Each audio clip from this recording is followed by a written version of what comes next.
როგორ ახართ? კარგად ხართ?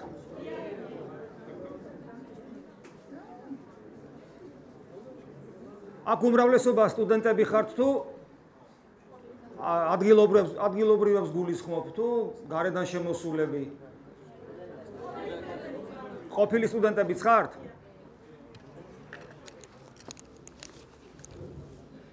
თქვენ ყოველთვის ესე პასუხობთ კითხვაზე, როცა გეკითხებიან როგორ ხართ? ყოველთვის ესე პასუხობთ კარგად ვართ. მე ძალიან მაწუხებს ახლა რომ მე კონტაქტს რაღაც ვერ ვამყარებ, იმიტომ რომ ვერ ხედავთ. ესე იგი აქ ისეთი აუდიტორია გინდა არ გინდა უნდა დაჯდე.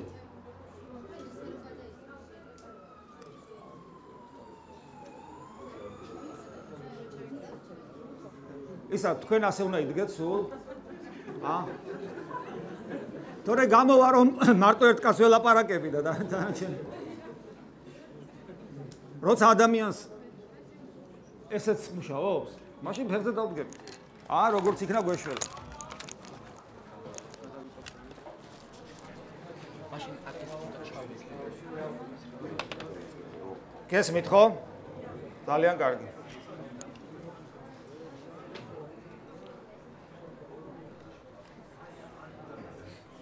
აი თქვენ თქვით რომ კარგად ვართო.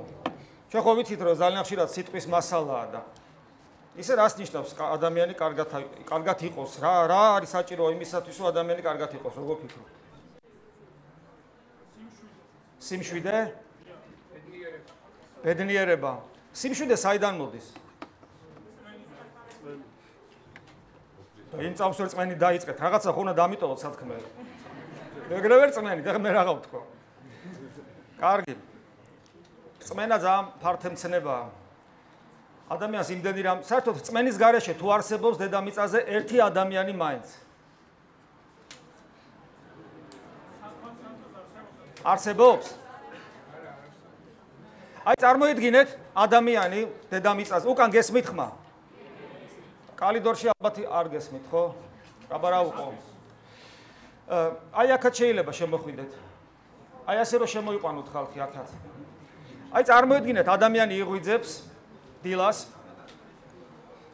შეიძლება გავდოთ და აღმოაჩინა რომ რწმენის ნასახი არა აქვს საერთოდ არაფრის არანაირი. როგორ ფიქრობთ რა დაემართება ადამიანს იმ დღესვე? ყოველ შემთხვევაში უახლოეს მომავალში თუ ესე გაგრძელდა.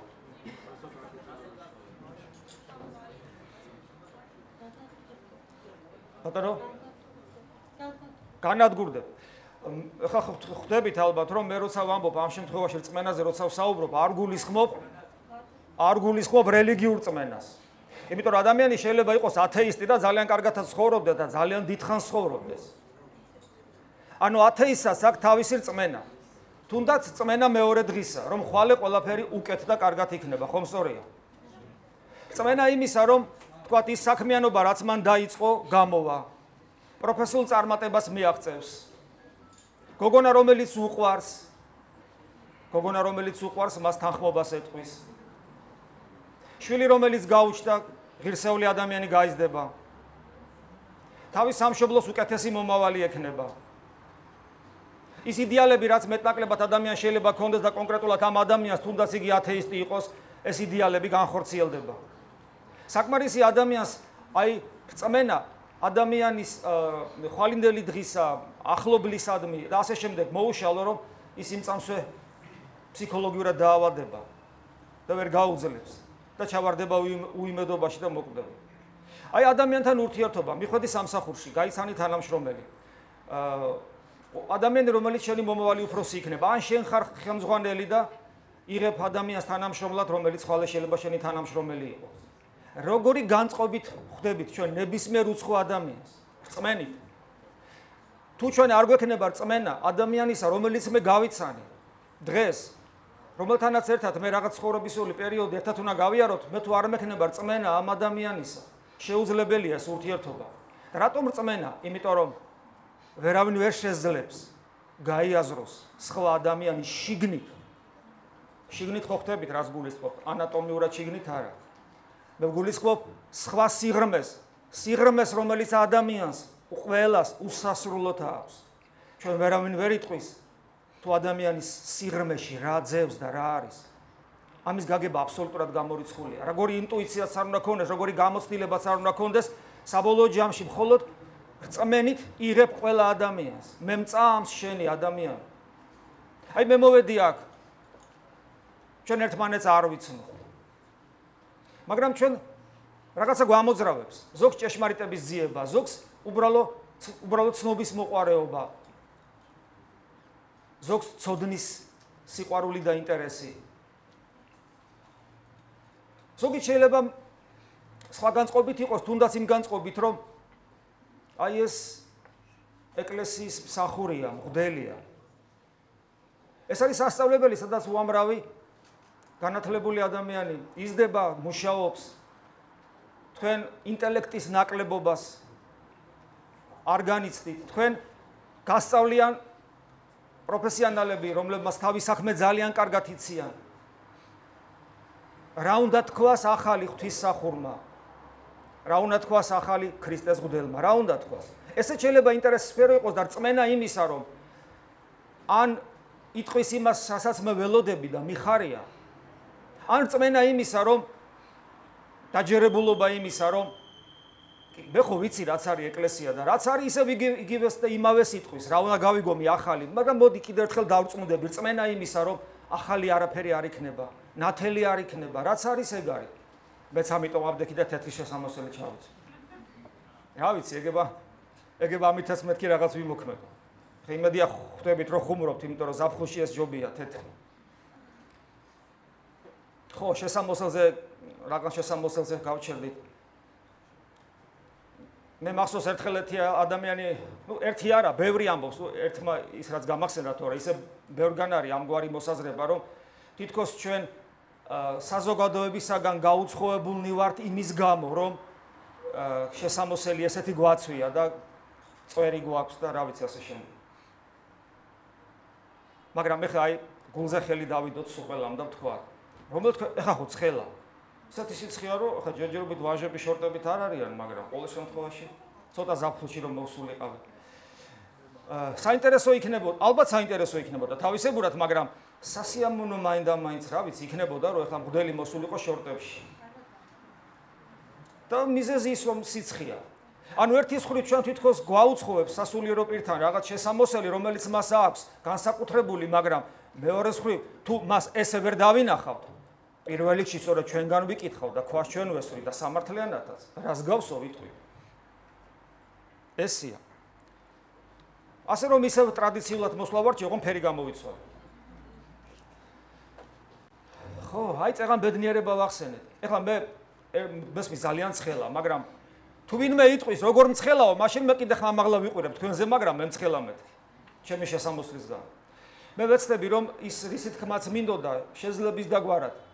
მოკლედ ჩავატიო. თუ ვერ მოვასწარი, მე კიდე მოვალ მაღაზიადული რა. ასე რომ ესე შეიძლება. თუ თქვენი სურვილი ექნება, აქ ხოლო თქვენ სურვილზეა დამოკიდებული, რა თქმა უნდა. თუ არ იქნება სურვილი, არც მოვალ. ისე ესეა, კაცმო რო თქვას, როცა ორი ადამიანი ხვდება ერთმანეთს, ვიღაცა შეიძლება გამისწოროს, რატო ორი მამაო, შენ და ჩვენ, გასაგებია. მაგრამ მე თუ თითქოს ესე ჩანს, რომ მე და თქვენ, ესე ჩანს, მაგრამ სინამდვილეში ჩემ შინაგან მდგომარეობას გაგიმხელთ. მე აქ არ შემიძლია ვიყო მე და თქვენ, მე მინდა ვიყო მე და შენ, მე და შენ, მე და შენ, მე და შენ. ანუ მე სურვილი მაქვს, რომ თითოეულ თქვენთაგანს ველაპარაკებოდეთ სალსალკე და ეს ერთობა ხელს არ მიშლიდეს. ხლა ადამიანი იტყვის, როგორ შეიძლება კაცო თან ერთად ვიყოთ და თან კიდე ინდივიდუალურ დონეზე ვსაუბრობდეთ. შეიძლება. ამის მაგალითების მოყვანა შეიძლება. აი მაგალითად ყველას თქვენ თითოეულ თქვენთაგანს გიყვართ, თქვათ მუსიკა. თქვათ შევედით სადმე, აი თქვათ კონსერვატორიაში და რა მოვისმინოთ. მე მაგალითად მიყვარს მოცარტის რექვიემი. თქვენ გიყვართ მოცარტის რექვიემი. მე მაგალითად მომწონს მოცარტის რეკვიემი ძალიან და აი შევედით, ჩვენ ერთმანეთს არ ვიცნობთ. შევედით, დავჯექით და მოსმენა დავიწყეთ. ჩვენ ვართ ბევრნი და მუსიკა ერთია. მუსიკა თითოეული ჩვენთაგანი ინდივიდუალურად აღიქვავს. ეხლა ერთ კოლექტიურად ხო ვერ აღვიქვავთ, არა მოცარტის რეკვიემს. ცალ-ცალკე აღვიქვავთ. მაგრამ აი ეს ერთობა და ინდივიდუალური ახმა მუსიკის ერთმანეთს ხელს არ შეუშლის, ხო სწორია? აქაც მსგავსი რამ შეიძლება მოხდეს. ასე რომ თუ ხელოვნების ახმა, მუსიკის ახმა შეიძლება აი ესე ერთად და თან ცალ-ცალკე, ასევე შეიძლება სიტყვის ახმა. ადამიანური გულების შეხვედრა შესაძლებელია ასე ამგვარად. სხვათაშორის ხელოვნებას ხომ იმიტომ არსებობს, რომ ადამიანი ცოტათი მიწას მოწყვიტოს. ეხლა ცხოველს მუსიკა ნამდვილად არ ჭირდება. თუ არ გამახსენდა ეხლა ქართული კინო, ძროხებს უასმენინებენ, ბევრს მოიწოლებაო. გახსოვთ ხო ის ფილმი? რა ფილმია? აღარ მახსოვს. ხო, უდიპლომო სასიძო. ხო, ეხლა თუ ასე არ შევხედავთ, ხელოვნება ადამიანს ჭირდება და რისთვის? ცოტათი მიწას მოწყვიტოს. რატომ უნდა მოწყვიტოს ხელოვნება მიწას? ესე ხშირად ვამითქვია ხოლმე, ხელოვნება არისო სულის ყავარჯნები. ადამიანის სულს ეხლა რაც არ უნდა კარგად ჭამო, რაც არ უნდა კარგად სვა, როგორც არ უნდა ფუფუნებაში იცხოვრო, როგორი პროფესიული წარმატებებიც არ უნდა გქონდეს, ხანდახან სულს მაინც ჭირდება სხვა რაღაცა ისეთი, რაც ამ მიწას მოგწყვეტს და როცა ადამიანს სული ეხუთება აი მიწიერი ურთიერთობებისაგან, მას ხშირად არ იცის რა გააკეთოს. ყავარჯნებს თხოვლობს და ეს ყავარჯნები არის სწორედ ხელოვნება ძალიან ხშირად. მოკლედ ესე, მე მინდა ურთიერთობა თითოეულ თქვენთაგანთან მქონდეს. აი წეღან ბედნიერებაც ახსენეთ, ხო, რომელიღაცა ბედნიერება თქვა. აი ბედნიერება შეიძლება ერთი შეხვედრა თავიდან ბოლომდე მიუძღვნა. იმიტომ რომ ბედნიერება ბოლომდე გაცნობიერებული არ აქვს ადამიანს რა არის. ხო, ფილოსოფოსები როგორ განმარტავენ, მაგი ფილოსოფიის ლექციებს აქეთ თქვენგან მოვისმენ. მე მგონი ესე განმარტავენ, ხო, მიზნეს მიღწევის პროცესი. აი ის პროცესი სანამ შენ მიზნამდე მიაღწევ, ეს აღიქმება, სანუ ყარ მიზნამდე, ეს აღიქმება ბედნიერების წყარო. მაგრამ ბოლომ და ეს განმარტება უკვე თავისთავად გულისხმობს, ჩემის აზრით, რომ ბედნიერების ბოლომდე განმარტება არ არსებობს. მოუხელთებელი რამ არის? თითქოს არა ამ ქვეყნიურია, იმიტომ რომ ხორცის ზეიმში, მხოლოდ ხორცის ზეიმში ბედნიერება არ არის, არ არსებობს. აი მაგალითად ადამიანს თქვათ რაიმე წარმატება აქვს ამ ქვეყანაზე. როგორც კი მიაღწევს იმ წარმატებას, როგორც კი დაეუფლება, როგორც კი უკვე მისი საკუთრება გახდება, უკვე ის ამოწურულია მისთვის. ეხლა მას სხვა უნდა. ხელიდან უსყლდება, წამის ყოფაში უსყლდება ხელიდან. იმიტომ რომ ბედნიერება ისეთი რამ არის, რაც ზოგ შეიძლება სული არ წამდეს. ადამიანი არ წამს. წამს რომ ადამიანი მარტო რაღაც ფსიქოსომატური ორგანიზმია, რომლის იქით არაფერი არ არის, შეიძლება ესე ფიქრობდეს ადამიანი და მაგრამ მაინც მიუხედავად ამისა, ის მიხვდება, რომ ბედნიერება სხვა რაღაცაში მდგომარეობს. სხვაში და არა სხეულში, ასე უბრალოდ და აი ბედნიერი რომ იყოს ადამიანი, თქვენ როგორ ფიქრობთ, რა ჭირდება მას? აუცილებლად რა ჭირდება მას? ეგება ვიღაცა მითხრას დამეხმაროს. სალაპარაკოს აღარ მიტოვებენ, კაცო. იგი ღმერთი ჭირდებაო, მეუბნებია. მაგი მეც ვიცი. მე მინდა თქვენი აზრი გავიგო. თავისუფლება. იმედი. ადამიანი. ესე იგი, ახეთ ბედნიერების წყარო ჭირდება, იმედი ჭირდება. რა ჭირდება? კანონი. კანონი. სიყვარული. გული. ესე იგი, მრავალი რამი თქვა, აქედან მხოლოდ ეს ყველაფერი ჭირდება, გასაგები, აქედან მხოლოდ ორს გამოვიყენებ, ეხლა ამ შემთხვევაში. პირველი, რომელიც ვერ გავიგე და მეორე, რომელიც გავიგე. ეხლა რა ვერ გავიგე, ოღონ ეხლა მე ამას არ გავმარტავ. მითხრეს, რომ ბედნიერებას ჭირდება კანონი და მე, ხალხო, მე ვარ, რამდენი წლის ვარ?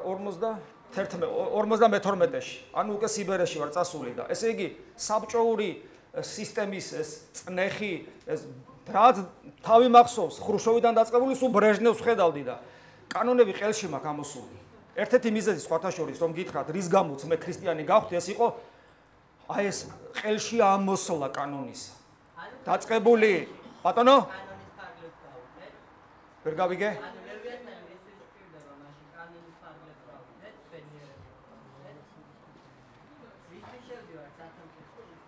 სახელმწიფოში რისთვის შევდივართ? მაგაზეც ვიტყვი, ძალიან საინტერესო კითხვაა, მაგრამ მე ამ შემთხვევაში გეტყვით ჩემს გამოცდილებას.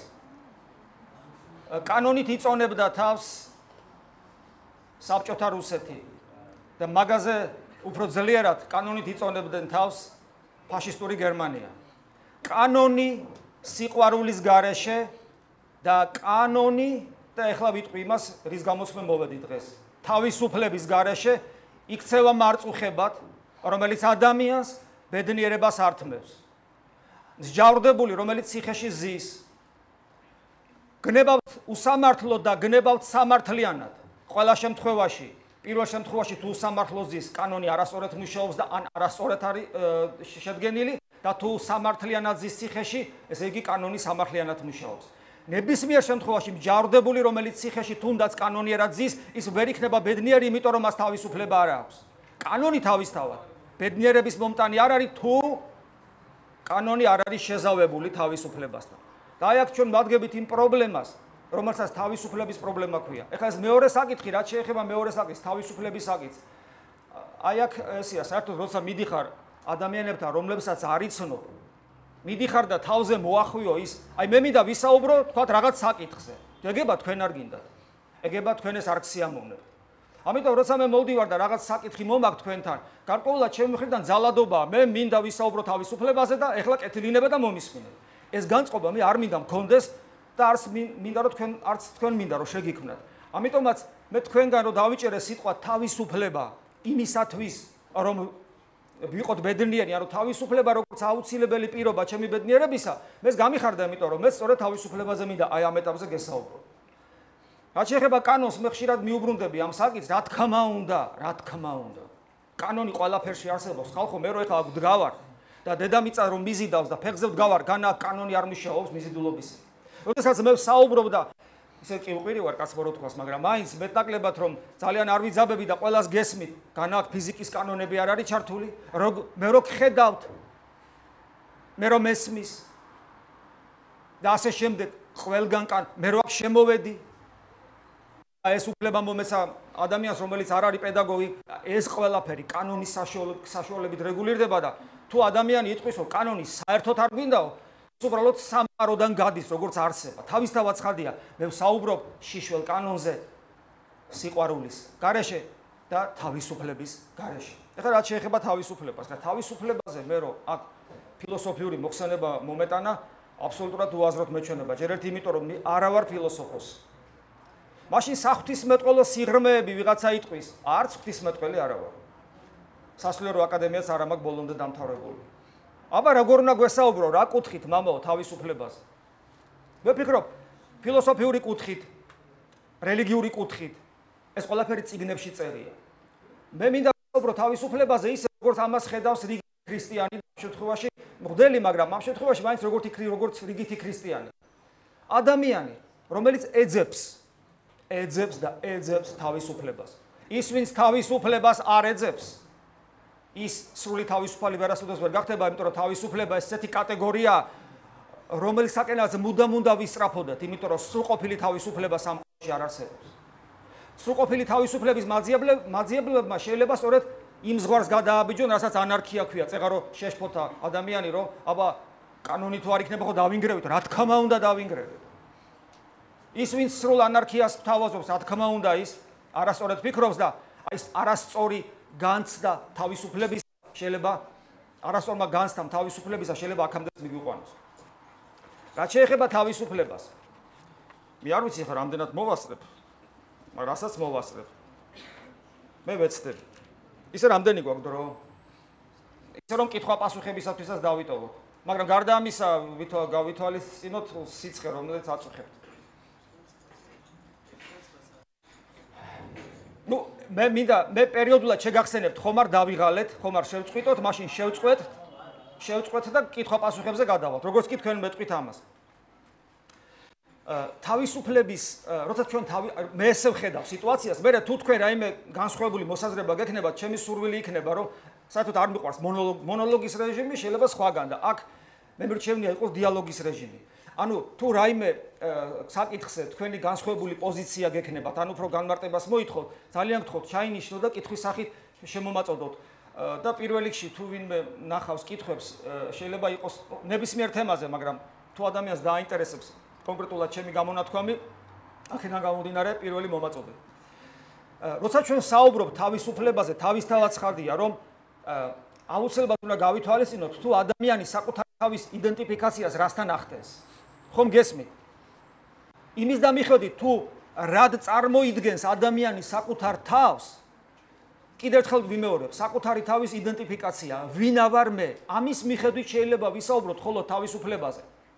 თორე სხვაგვარად ჩვენ გაგვიჭირდება გავიაზროთ ადამიანის მოთხოვნილებაც, შესაძლებლობაც თავისუფლებისა.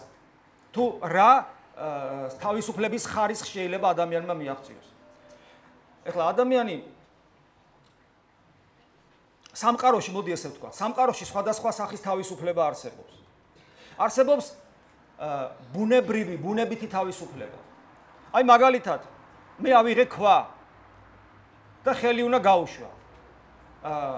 რა ხარისხის თავისუფლებაა ქვას? როგორ ფიქრობთ?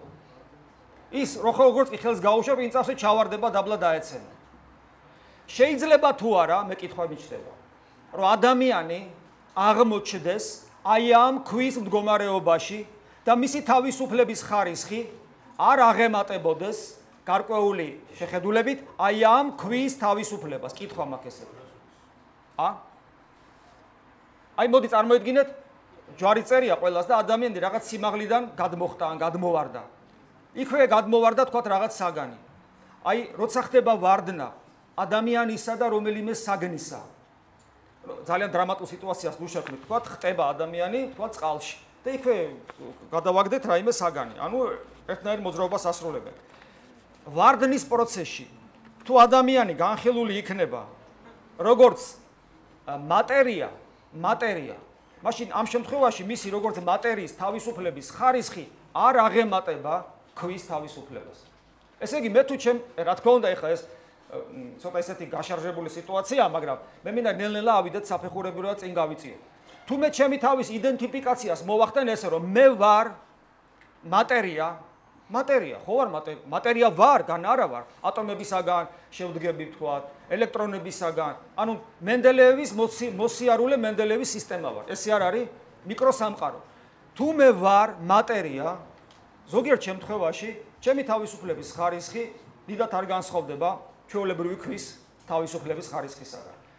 მე აქედან ვაკეთებ დასკვნას, რომ მე ჩემ ღირსებას, როგორც ადამიანისას, არა პიროვნულად თეოდორეს ღირსებას, არამედ ჩემს ღირსებას შეურაცხყოფს ის, თუ მე საკუთარი თავის იდენტიფიკაციას ესე გავაკეთებ, მე ვარ მატერია, მე ვარ მენდელეევის მოსიარულე ტაბულა. იმიტომ რომ მაშინ გამოდის, რომ მე და ქვა ხანდახან აბსოლუტურად ერთნაირად, ესე იგი ვიმოქმედებთ და ერთნაირი ხარისხი გვექნება თავისუფლების. მეორე ხარისხი, არა მამაო, მე მარტო მატერია არა ვარ. აბა რა ვართ კიდე? ჩვენ ვართ ბიომატერია, ანუ ბიოლოგიური არსება, ცოცხალი ორგანიზმი და არსება. რა თქმა უნდა, შეიძლება ესეც ვიფიქროთ. თუ მე მაგალითად მარტო ბიოლოგიური არსება ვარ მხოლოდ, თუ მე საკუთარი თავის იდენტიფიკაციას ვახდენ, ვაყალიბებ ესე, მე ვარ ცოცხალი ორგანიზმი, განვითარებული ცხოველი, მაშინ ჩემი თავისუფლების ხარისხი ძალიან დიდად განსხვავებული არ იქნება ნებისმიერი ორგანიზმის თავისუფლებისაგან. კერძოდ, ხა მე არ მინდა ძალიან დავაკნინო საკუთარი თავი, მაგრამ ქვის მერე რაღა ვთქვათ ახლა. მომშივდა შევჭამე, მომინდა და სხვას ქონდა წავართვი.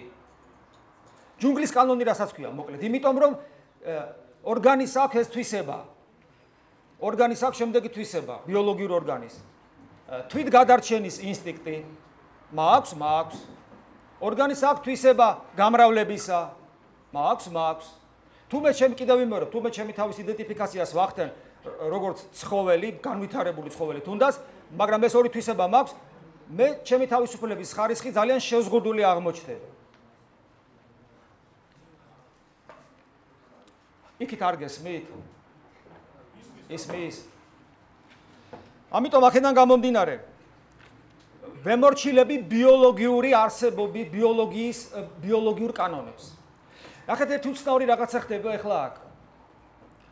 თუმე საკუთარი თავის იდენტიფიკაციას ვახდენ როგორც მატერია და ბიომასას, ცუდი სიტყვაა, შეურაცხყოფელი ადამიანისათვის, მაგრამ ეხლა ესია თუმე იმის იქით აღარ ვიყურები, მაშინ ამ შემთხვევაში მე დეტერმინირებული ვარ ამ სამყაროში. დეტერმინირებული, ხომ გესმით რასაც ნიშნავს? ანუ მიზეზშედეგობრივი ჯაჭვში ჩაკირული ვარ, იმიტომ რომ ამ სამყაროს ნაწილი ვარ, ჩემი სხეული ბოლოს და ბოლოს მიწიდან არის აშენებული, რასაც ჭამ, იმით ვარ აშენებული. ესია. უამრავი კანონი არსებობს სამყაროში, რომელიც ჩემზე ზემოქმედებს. ვარსკვლავი ზემოქმედებს, მთვარე ზემოქმედებს, მთვარე წყლის მასებს გადაადგილებს. მე კიდევ 75% წყალი ვარ, რა თქმა უნდა, ჩემზე ზემოქმედებს, თავისთავად ცხადია. ბიოლოგიური კანონები, თვითგადარჩენის ინსტინქტი, გამრავლების ინსტინქტი და ასე შემდეგ, ფიზიკური კანონები ყველაფერია ჩემზე ზემოქმედებს და დეტერმინირებული ვარ. ეს ნიშნავს იმას, რომ ჩემი ყოველდღიური მდგომარეობა რა მდგომარეობაში ეს მიმყოფები განპირობებული არის წინა მდგომარეობისაგან. მე კითხვა მიჩნდება, მე თუ აი ამგვარად ფიზიკური, ბიოლოგიური, ანუ მატერიალური კანონებით ვარ დეტერმინირებული, სადღა არის ჩემი თავისუფლება? კითხვა არ ჩდება? საინტერესოა.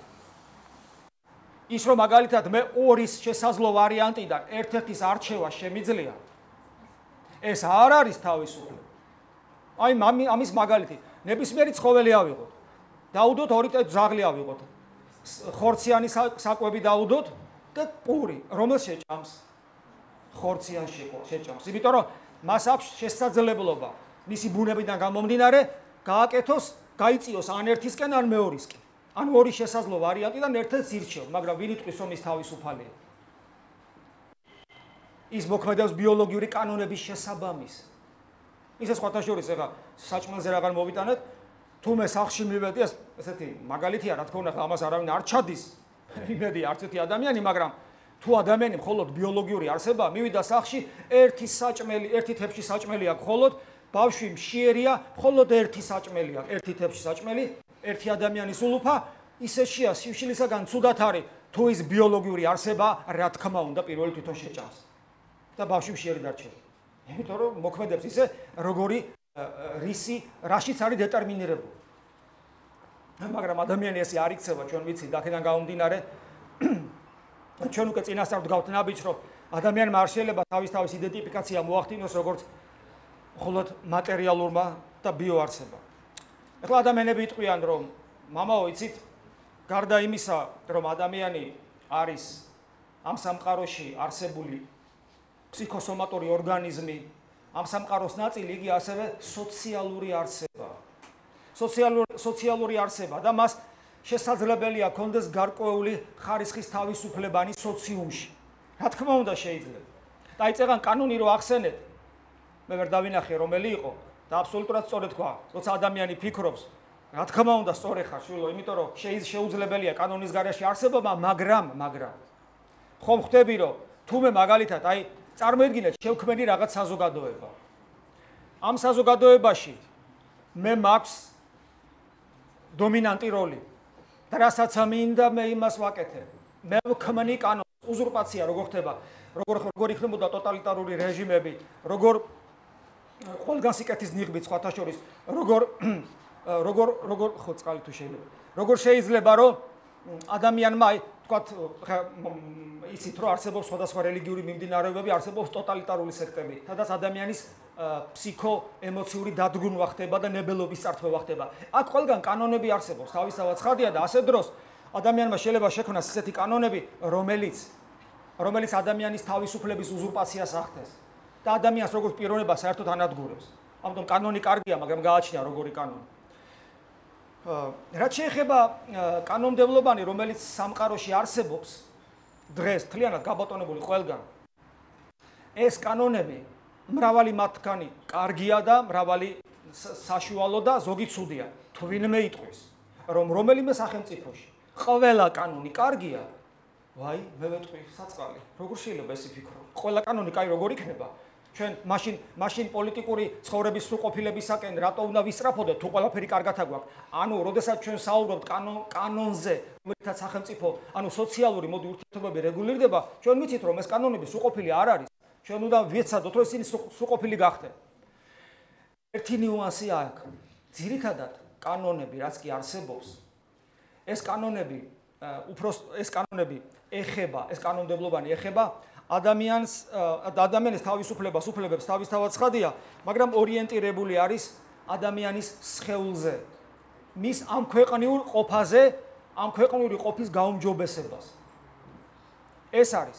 ამას თავისი პლუსებიცაა გარკვეულწილად სახელმწიფოს დანიშნულება, რა თქმა უნდა, არის ის, რომ ადამიანებმა აქ ამ სახელმწიფოში ბედნიერად იცხოვრონ, არ შიოდეთ, არ წყუროდეთ, არავინ არ დაჩაგროს, ომი არ იყოს, პრობლემები არ შეექმნათ და ასე შემდეგ. სამართლიანობა, სოციალური სამართლიანობა არსებობდეს, რა თქმა უნდა, კანონები აქეთკენ უნდა იყოს ორიენტირებული და მობილიზებული, მაგრამ ადამიანი ისე უცნაურად არის მოწყობილი, რომ მარტო ეს არ აკმაყოფილებს.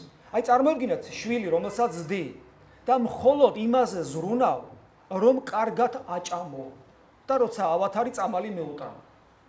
მე მახსენდება, რომ ესე ზუსტად ზოგიერთ ოჯახში ლეკვები იზრდება. ჯიშიანი ძაღლი მოყავთ, ექიმიც აყავთ, ექიმებიც საჭმელიც ხარისხიანი აქვს და ასევე სკოლაშიც დაყავთ, ხო, რამდენადაც ვიცი. ანუ აი ეს ყველაფერი ცხოველსაც შეიძლება მიანიჭო, მაგრამ ეს ხომ არ არის იმის საკმარისისათვის, რომ ის ბოლო-ბოლო ის ცხოველია და ადამიანისათვის ეს საკმარისი არ არის. ადამიანს კიდევ რაღაცა ჭირდება. საზოგადოებაში რა თქმა უნდა არსებობს კანონები, რომელიც აი ამ მეორე მხარესაც ადამიანის შინაგან მხარესაც არეგულირებს. თუ ეს დარეგულირებული არ იქნა, ადამიანს შეიძლება გარკვეული პრობლემები შეექმნას და მთლიანად სოციუმში შეიძლება შეექმნას ეს პრობლემები. ამის კლასიკური მაგალითი ისევ და ისევ აი ეს ავად სახსენებელი რეჟიმები, რომელიც წეგან ვახსენებ. ფაშიზმი და კომუნიზმი. ამორის იმიტომ ვახსენებთ, რომ დაახლოებით ერთდროულად არსებობდა, ერთმანეთს ებრძოდნენ, მაგრამ არსი მსგავსი ქონდა. ჩვენ ნუ ვიტყვით და ნუ გვეგონება ის, რომ თითქოს ის კანონმდებლობანი, რაც იქ არსებობდა, აი მე ხა ფაშიზმის კანონები ნაკლებად წამიკითხავს, თუმცა ვიცი, რომ ეს იყო რაღაც რელიგიური საზოგადოება. აი მაგალითად SS-ი, რომელიც იქ არსებობდა, ეს არ იყო უბრალოდ პოლიციური განყოფილება. ეს იყო პოლიტიკური რელიგიური განყოფილება. თავიანთი იდეოლოგია ქონათ, არა მარტო პოლიტიკური კიდევ ვიმეორებ, არამედ სოფხედველობრივი, რელიგიური. ესე იყო.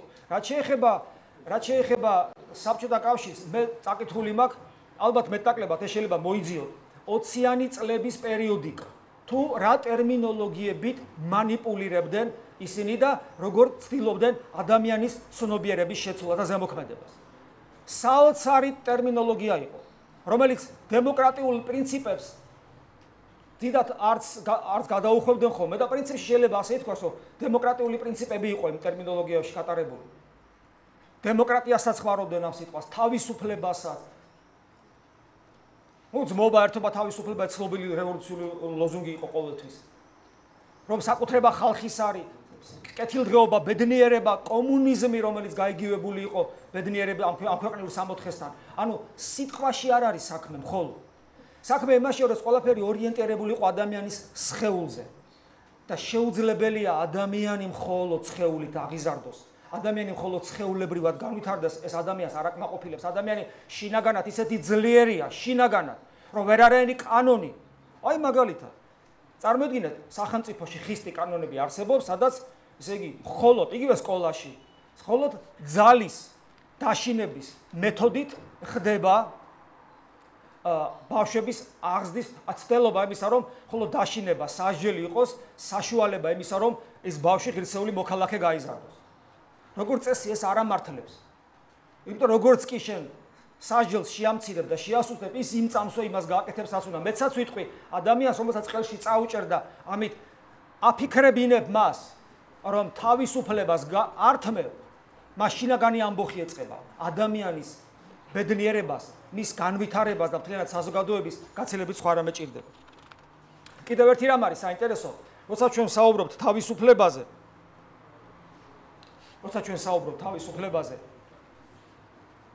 თავისუფლება საზოგადოებაში და თანაბარ უფლებიანობა იდენტური მცნებები არ არის. ჩვენ იმედია ესე არ ვფიქრობთ, ხო? აი კომუნიზმი ესე იყო, მაგრამ ესე გვასწავლიდან. 1980 წელს იქნებაო კომუნიზმი ესე ამბობდნენ. ეხლა რა იყო კომუნიზმი? ვისაც როგორ შეუძლია ესე იმუშავებს, მაგრამ რამდენსაც უნდა იმდეს შეჭავს. ესე ვულგარულად და მარტივად ხსნიდნენ. ანუ ყველას თანაბარი უფლებები აქვს.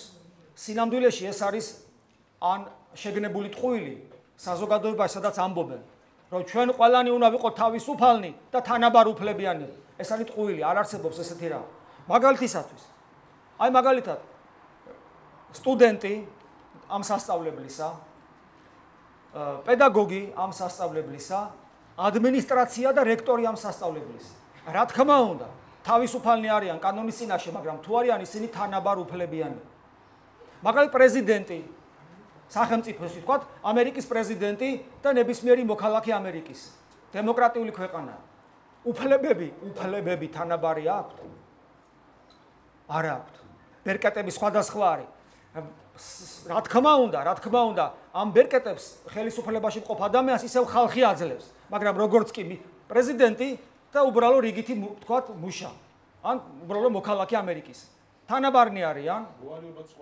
და მოვალეობა სხვა, რა თქმა უნდა. უცებ მე ვირჩევ ამას პრეზიდენტს, მივეცი ამას ჩემი ნდობის მანდატი და უცებ მას ისეთი უფლებები მიეცა, რომელიც მე არც კი დამესიზმრება. მას შეუძლია მე ხვალე ციხეში დამიჭიროს თუ არ მოეწონება ჩემი საქციელი. მას შეუძლია ომი დაიწყოს, ან დაამთავროს და სოფლიო პოლიტიკაში ჩაერიოს. მას ბოლო-ბოლო ატომური ბომბის ღილაკი აქვს ხელში. მე მივეცი ამის უფლება, მაგრამ როგორც კი მივეცი მისი უფლებები უსაზღვროდ გაიზარდა. ანუ თანასწორობა არასწორად გაგებული, ესეც შეიძლება პრობლემა იყოს. ეს კარგად უნდა გვახსოვდეს. რატო ამბობ ახლა მე ამას? იმიტომ რომ სოციალური თანაბარ უფლებიანობა დედამიწაზე ვერი არსებობს. დედამიწაზე რაც არ უნდა დემოკრატიული საზოგადოება იყოს, არსებობს იერარქია ფასეულობათა და იერარქია სოციალური და პოლიტიკური წყობის. ეს არის ის კანონი, რომელიც ერთ-ერთია ბუნებით კანონებს შორის. როგორც ვერ გააუქმებ მიზიდულობის ძალას, გრავიტაციას, როგორც ვერ გააუქმებ ელექტრომაგნიტური ველის მოქმედებას და ასე შემდეგ ვერ გააუქმებ საზოგადოებაში იერარქიულობას, იმიტომ რომ ესეც სამყაროს კანონია. ხოლო ისინი ვინც ამბობენ, რომ ეს შეიძლება გაუქმდეს, უბრალოდ გვატყვილებენ.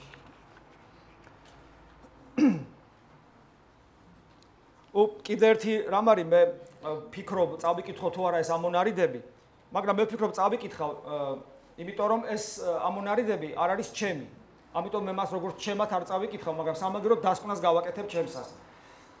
ეს ამონარიდები არის წმინდა წერილიდან. პირველი ამონარიდი არის პეტრე მოციქულის წერილი და მეორე პავლე მოციქულის წერილი. სხვათა შორის პავლე მოციქულსაც შეეხება, ოდესმე თუ მოგეცემა ჩვენ საშუალება ამ ადამიანზე საუბრისა, მე მინდა გითხრათ, რომ პავლე მოციქული ეს არის განსაცვიფრებელი ადამიანი თავისი განათლებით, ფილოსოფიური წვდომის უნარით, თავისი დიპლომატიით, სიფაქიზით ადამიანებთან ურთიერთობისა და ასე შემდეგ. ეს არის ჭეშმარიტად სახე ნამდვილი ქრისტიანისა და ნამდვილი ფილოსოფოსისა და სიყვარულის, ჰიმნის დამწერი და შესაბამისად ცხოვრები და ასევე თავისუფლების დიდი მხადაგებელი. ჯერ პეტრე მოციქულზე გეტყვით, ეს არის იცით რომელი მოწაფეა პეტრესი, ერთ-ერთი მთავარი მოწაფეთაგანი, რომელიც საუბრობს იმ ადამიანებზე, რომლებიც ხვებს პირდებიან თავისუფლებას. და ნახეთ როგორ მკაცრად საუბრობს, თავიანთი გაფუყული ფუჩსიტყვაობით ხორციელ გულის თქმათა სიბილწეში იტყუებენ იმათ, რომლებიც ოდნავ ჩამორჩენ თვითონ ამ ადამიანებს, რომლებიც საცდურში არიან დაანთქმული. და მე აგაგრძელებს თავისუფლებას, ანუ არასწორად ცხოვრობენ ზნეობრივი თვალსაზრისით და შემდეგ აგრძელებს. თავისუფლებას აღუთქვამენ მათ და თვითონ არიან ხრწნილების მონები. და შემდეგ განმარტავს, ვინც რისგან არის ძლეული, მისივე მონაა. ანუ თუ რაიმე შენზე ბატონობს, შენ თავისუფლება არ აქვს. შენ ხარ თვითონ მონა. აი ამ რაღაც უბედურებისა, რასაც ემონები და როდესაც შენ სხვას პირდები თავისუფლებას და ამგვარ მდგომარეობაში მყოფი ხარ, მაშინ რა თქმა უნდა, იმათ უბრალოდ ატყვილებ. და ეს პავლე მოციქულის კიდევ ეპისტოლედან გალატელთა მიმართ თავისუფლებისათვის ხართ ძმანო ხმობილნი, ანუ მოწოდებული. მაგრამ ხორციელი განცხრომისათვის ნუ მოიხმართ თავისუფლებას. არამედ სიყვნა და აი აქ არის ისე თქვას ვიდოდა ყველაზე ძალიან. არამედ ესე იგი თავისუფლებისათვის ხართ მოწოდებულნი, ქრისტიანებს ესაუბრება, მაგრამ ხორციელი განცხრომისათვის ნუ მოიხმართო ამათ. არამედ რისთვისო? არამედ სიყვარულით სიყვარულით ხმონებდეთ ერთულს. აი აქ ახსენებს პავლე მოციქული სიყვარულს და ნახეთ თავისუფლებას აკავშირებს გრძნობას, რომლის გარეშეც ადამიანი ვერ იქნება ადამიანი. თავისუფლებას უკავშირებს სიყვარულს და სიყვარულსაც განმარტავს იქვე რა არის ერთმანეთს ღმონებდეთ, ანუ ერთმანეთს ძმური სიყვარულით ემსახურეთ და აი ეს ორი რამ თავისუფლება და სიყვარული მედლის ორი მხარეა. თუ არ არის სიყვარული, არ არის თავისუფლება, თუ არ არის თავისუფლება, არ არის სიყვარული. და როდესაც თავისუფლება თუ არ არის შეზღუდული სიყვარულით და თუ სიყვარული არ ავლენს თავს როგორც თავისუფლება, ესეთი თავისუფლება არის საშიში, იმიტომ რომ იგი ვნებათა თავისუფლებად, ანუ თვითნებობად გადაიქცევა. ამიტომ როდესაც ჩვენს ცხოვრებაში ჩვენ გვაქვს ხოლმე განცდა რომ მინდა რომ თავისუფალი ვიყო. აროთა ჩვენ ცხოვრებაში გვაქვს განცდა რომ მე მინდა რომ მიყვარდეს. გვახსოვდეს მედალს ორი მხარე აქვს. ერთ მხარეზე არტყია ბეჭედი თავისუფლებისა, მეორე მხარეზე არტყია ბეჭედი სიყვარულისა. ისე ამ ორივის თუ ეს ორი არ აქვს ადამიანს ეს ერთად უნდა კონდეს, ერთად ადამიანი ვერასოდეს ვერ იქნება ბედნიერი. სიყვარულის გარეშე ბედნიერება არ არსებობს. აბა რა არსებობს მამაო, იმდენი ადამიანი შეიძლება იყოს რომ სიყვარული არ გჭირთ. სიყვარული არ არის მაინდა-მაინც რომ ბიჭს გოგონა შეუყვარდება ამ პირიქით. თუმცა ესეც არის და ეს ერთ-ერთი ულამაზესი სიყვარულის ულამაზესი ფორმაა, როცა ორ ადამიანს ერთმანეთი უყვარს. არამედ სიყვარული ბევრ რამეში ვლინდება, იგივე სამშობლოს სიყვარულში. როგორ შეიძლება ჯარისკაცი თავს წირავდეს და ტყვიაზე მიდიოდეს, როგორ შეიძლება ჯარისკაცი მეგობრს გადაეფაროს, თუ მას სიყვარული არ აქვს. სიყვარული ნიჭია, საოცარი, ნიშთა შორის ყველაზე მშვენიერი და თავისუფლების გარეშე იგი არ არსებობს. ეს რა თავისუფლება, ამაზე კიდე გეტყვით. თავისუფლების ხარისხებზე ვსაუბრობდით და ჩვენ ვისაუბრეთ მეტნაკლებად შევეხეთ ბუნებით თავისუფლებაზე, რომელიც შეიძლება ქონდეს მატერიას და ადამიანს როგორც ბიოლოგიურ არსებას. ჩვენ ვისაუბრეთ მეტნაკლებად შევეხეთ სოციალურ თავისუფლებას და ვთქვით რომ თავისუფლება სიყვარულით უნდა ფორმირდებოდეს იგივე საზოგადოებაში და კანონებში. კანონები, ეწეღან კანონები რო ახსენეს. შეიძლება თუ არა, რომ კანონები შედგეს ისე, რომ არ იყოს გათვალისწინებული სიყვარული ადამიანის.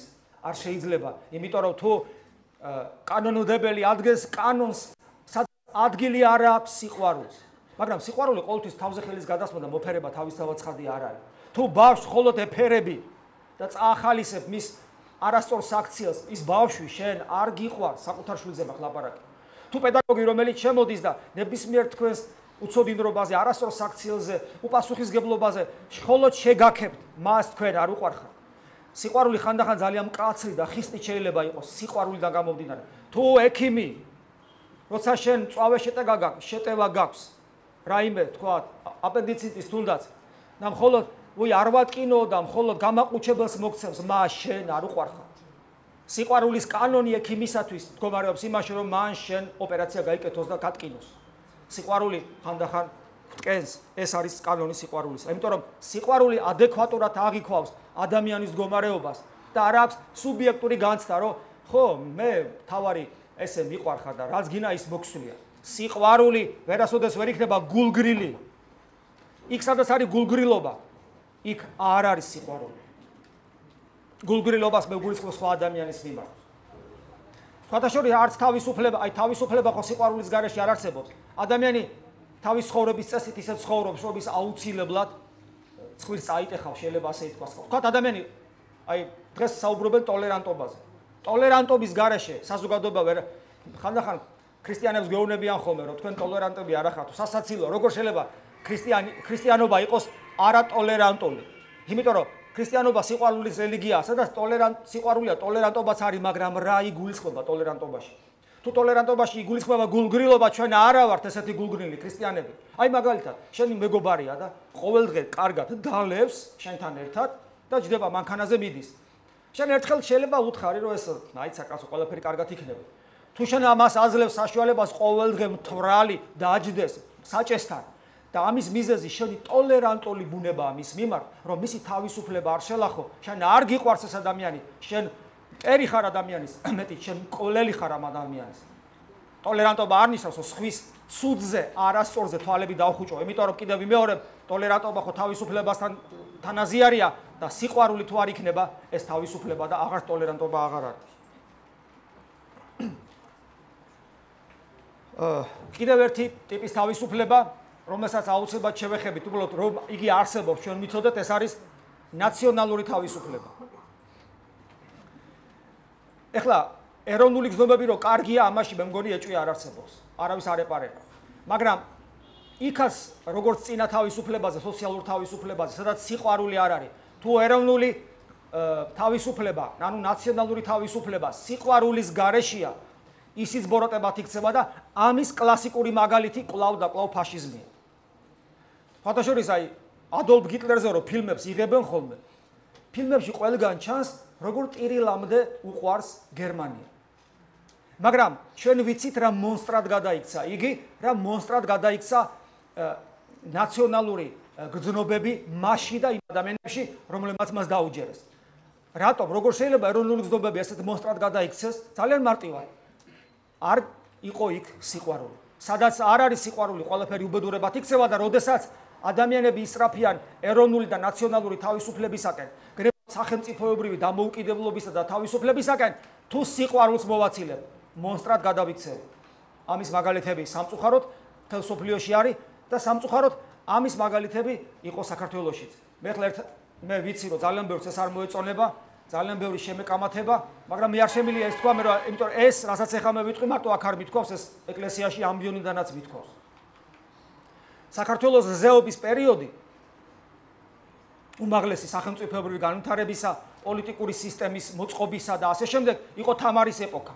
ჩვენ ვიცით, რომ თამარის ეპოქაში მოხდა საოცრება, აკრძალული იყო ადამიანის სიკვდილით დასჯა. თქვენ გესმით რასთან გვაქვს საუბარი? მე-12 საუკუნე. მე-12 საუკუნე და თითქმის პარლამენტის გაჩენის შესაძლებლობაც იყო იქ თამარის ეპოქაში. ეს ჩვენ ძალიან კარგად ვიცით ის პერიოდი, ხა ისტორია ჩემზე უკეთესად გეცოდინებათ, ეხლა სწავლობ.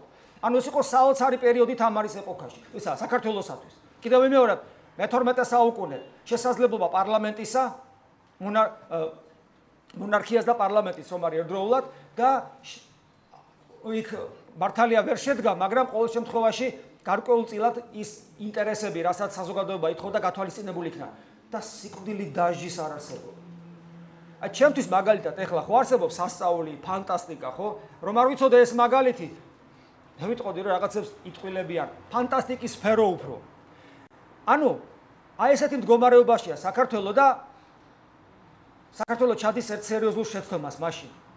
როცა მე საქართველოს სახელმწიფოებრიობა დაეცა ერთ-ერთ მიზეზად მე პირადად აი ამას მოვიაზრებ. საქართველო როგორც აღმოსავლეთში ერთ-ერთი უძლიერესი სახელმწიფო პოლიტიკურად და სამხედრო თვალსაზრისით და ამავე დროს საქართველო სახელმწიფო ქრისტიანული, რომელსაც უნდა ეზრუნა იმაზეთ რომ მას მისიონერობა გაეწია მსოფლიოში, ანუ ქრისტეს სიყვარული გაეტანა მსოფლიოში, ის გაილაშქრებს სპარსეთზე, დაალაშქრავს და ნაალაფით გამდიდრებული დაბრუნდება. მე ვფიქრობ, რომ ეს იყო სერიოზული შეცდომა. ეხლა ეს ამდენად მე მეეჭობა, რომ აქ თამარის ბრალეულობა ყოფილიყო, იმიტომ რომ თამარი კიდევ ვიმეორებ, არ იყო უზურპატორი ხელისუფლებისა და ერთპიროვნული მმართველი, მაგრამ ყოველ შემთხვევაში ეს მოხდა საქართველოს ისტორიაში და ირანში, რომელიც მაშინ ჩვენზე ბევრად სუსტი იყო, ანუ სამხრეთში შურისძიების თვალსაზრისით კი არ უნდა შესულიყო ქართული მხედრობა, არამედ მისიით. მეგობრული ხელი გაეწვინათ და სიყვარულის რელიგია ეკადაგათ, ანუ ემისიონერა. მაგრამ მათ გააკეთეს სხვა რა. შეიძლება ესეც გახდა მიზეზი იმისა, რომ ჩვენში დაინახა რა უფალმა ჩვენი სწრაფვა აი ამ ცუდი გამოვლინებისა, ძალაუფლებისკენ და ძლიერებისაკენ ჩვენი შესაძლებლობები შეასრულა. მე არ ვიცი ეს უბრალოდ ვარაუდია, მაგრამ ფაქტი ესეთია, რომ ნაციონალური და სახელმწიფოებრივი თავისუფლება და ღირსება სიყვარულის გარეშე ყოველთვის მე პრობლემას ქმნის. კიდევ ესეთი თავისუფლება არსებობს, ეს არის ზნეობრივი თავისუფლება. ეხლა ზნეობრივი თავისუფლება ძალიან მნიშვნელოვანია. მე მაგალითად ესე მგონია, რომ უკან ისმის. მე ესე მგონია, რომ თუ ადამიანი ამ საკითხებზე არ ფიქრობს, ის რაღაცას აკლებს საკუთარ თავს. მე მაგალითად ვიცი ესეთი დამოკიდებულება. აი შეიძლება ქრისტიანობას პერიოდულად დასინიან ხოლმე და ერთ-ერთი მეთოდი ქრისტიანობის დაცინვისა. მე შეიძლება იგავი სახით წარმოვაჩენ ამას, რომელსაც თვითონ აი ქრისტიანობისადმი მე ხა როცა ადამიანები ქრისტიანობას დასინიან, მე თუ გინდათ მე ამაზეც გეტყვი. მე ვერ ვიტყვი რომ ის ადამიანები სალსახად გადაწყვეტილად ქრისტიანობის მტრები არიან.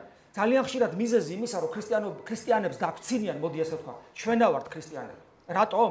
იმიტომ რომ ადამიანი დაიბადა ამ ქვეყანაზე, მოევლინა, ცხოვრობს, მას აი პავლე მოციქული ამბობს რომ რწმენა საიდან მოდის? ღვთის სიტყვის გაგონებიდან და გაგონება საიდან მოდის? როცა ვიღაცა უქადაგებს, ანუ ჩვენ უნდა წავიდეთ და ვაჩვენოთ ადამიანებს თუ რა არის ქრისტიანობა.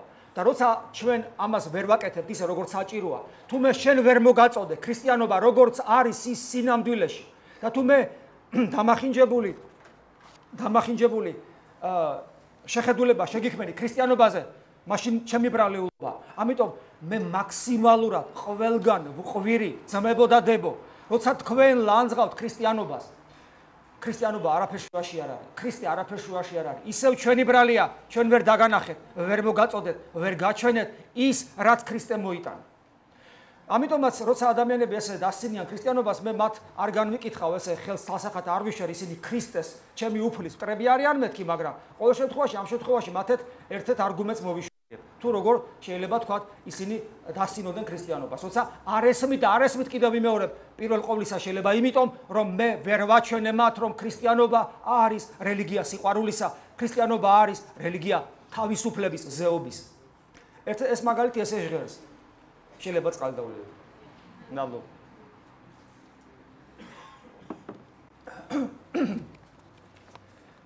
ხმამარ გვიმტყუნოს დღეს წირვაც ქონდა და იქაც ხმა დამეყალა. ესე იგი, აი თქვა რინგიაო წარმოიდგინე და რინგზე გადის, ახლა რინგზე მოკრივე თუ დღეს რა არის მოდაში ბრძოლა წესების გარეშე. უზარმაზარი თასავით, გორასავით კაცი და ამ დროს მოვიდომე მე გასვლა. ის არის 2 მეტრა და 40 და არის 120 კილო და მე ვარ მეტრა 78 თუ 79 და ვარ 70 კილო. ხო და გავედი ახლა და ახლა გასაგებია შედეგი როგორ დამთავრდება. რა უთხრა რომ ძმურად მეთქი გავიყოთ გამარჯვება ვარ სიტყვის, იმიტომ რომ იმან ფული უნდა მოიგოს.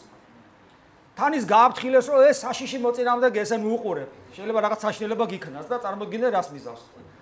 ეხლა მე წინასწარ ვიცი რომ დავმარცხდები, მაგრამ მე გეტყვით, მოდი ძმებო და თქო ხარ ჩემიანები. თუ ხარ ჩემიანები, რა ვიცი, მე იმედი მაქვს, ხარ უკვე ვართ ერთმანეთის მეგობრები, ცოტათი მაინც. მე გეტყვით რომ აი ხა მე ხო დავმარცხდები და ჩვენ ვიყვიროთ, ჩვენ გამარჯვებულები ვართ, იმიტომ რომ დავმარცხდით. მაგარი არგუმენტია. 100%-იანი დავმარცხდები და მე ჩვენ ვიზეიმეთ რომ ვართ გამარჯვებულები. და იცით რას ამბობენ? აიო, ეს ახართ ქრისტიანებიო. ქრისტე დამარცხდაო და აქედან გამომდინარე ყვირი ხართ გამარჯვებულები ვართ. სასტიკი არგუმენტია, ძმებო და დებო, პირდაპირ გაგვანადგურეს ქრისტიანები. ეხლა ცოტა ხანი მე მაცხოვარს თავს დავანებებ, მის სახელს ვენაცვალე. მაგრამ სხვა მაგალითებს მოგიყვანთ. და მე მინდა ალალათ მითხრათ. ისე რომ თქვენი სიმართლისა არ შეგცხო. ვისი სახელობის სასწავლებელია ეს? ილიასი, ხო? ჭავჭავაძეა? თუ არა? ვერ გავიგე.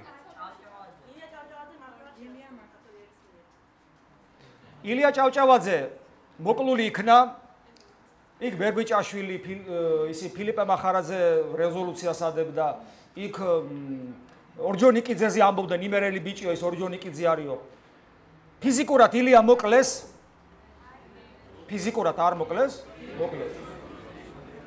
რომელი თქვენთაგანი იტყვის, რომ ილია ჭავჭავაძე დაამარცხა ვინმე ბერბიჭაშვილმა და ვინმე იმერელმა ბიჭმა.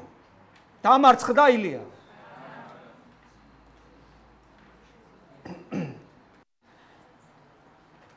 სამასი არაგველი გაგიგიათ. სამასი არაგველი ჩემთვის ერთ-ერთი ყველაზე საყვარელი გმირები არიან საქართველოს ისტორიაში. საოცრება მოხდა. ისინი რო ჩამოდიან ობიექტური თუ სუბიექტური მიზეზების გამო მათ დააგვიანეს. ბრძოლა დასრულებულია. 5000 მეომარი ერეკლე მეფე ცოტა გარდაიცვალა თავის სიკვდილით და 40000 შეჭურვილი მეომარი იარაღში ასხმული მეომარი დაკრძალავს. 40000 და როდესაც აღამ ახმათხანი შემოესია საქართველოს, რომ გაენადგურებინა 5000 მეომარი დახვდა მხოლოდ და როდესაც ხანმა გაიგო რომ ჯერ შეეშიდა პირველი ბრძოლა წააგეს.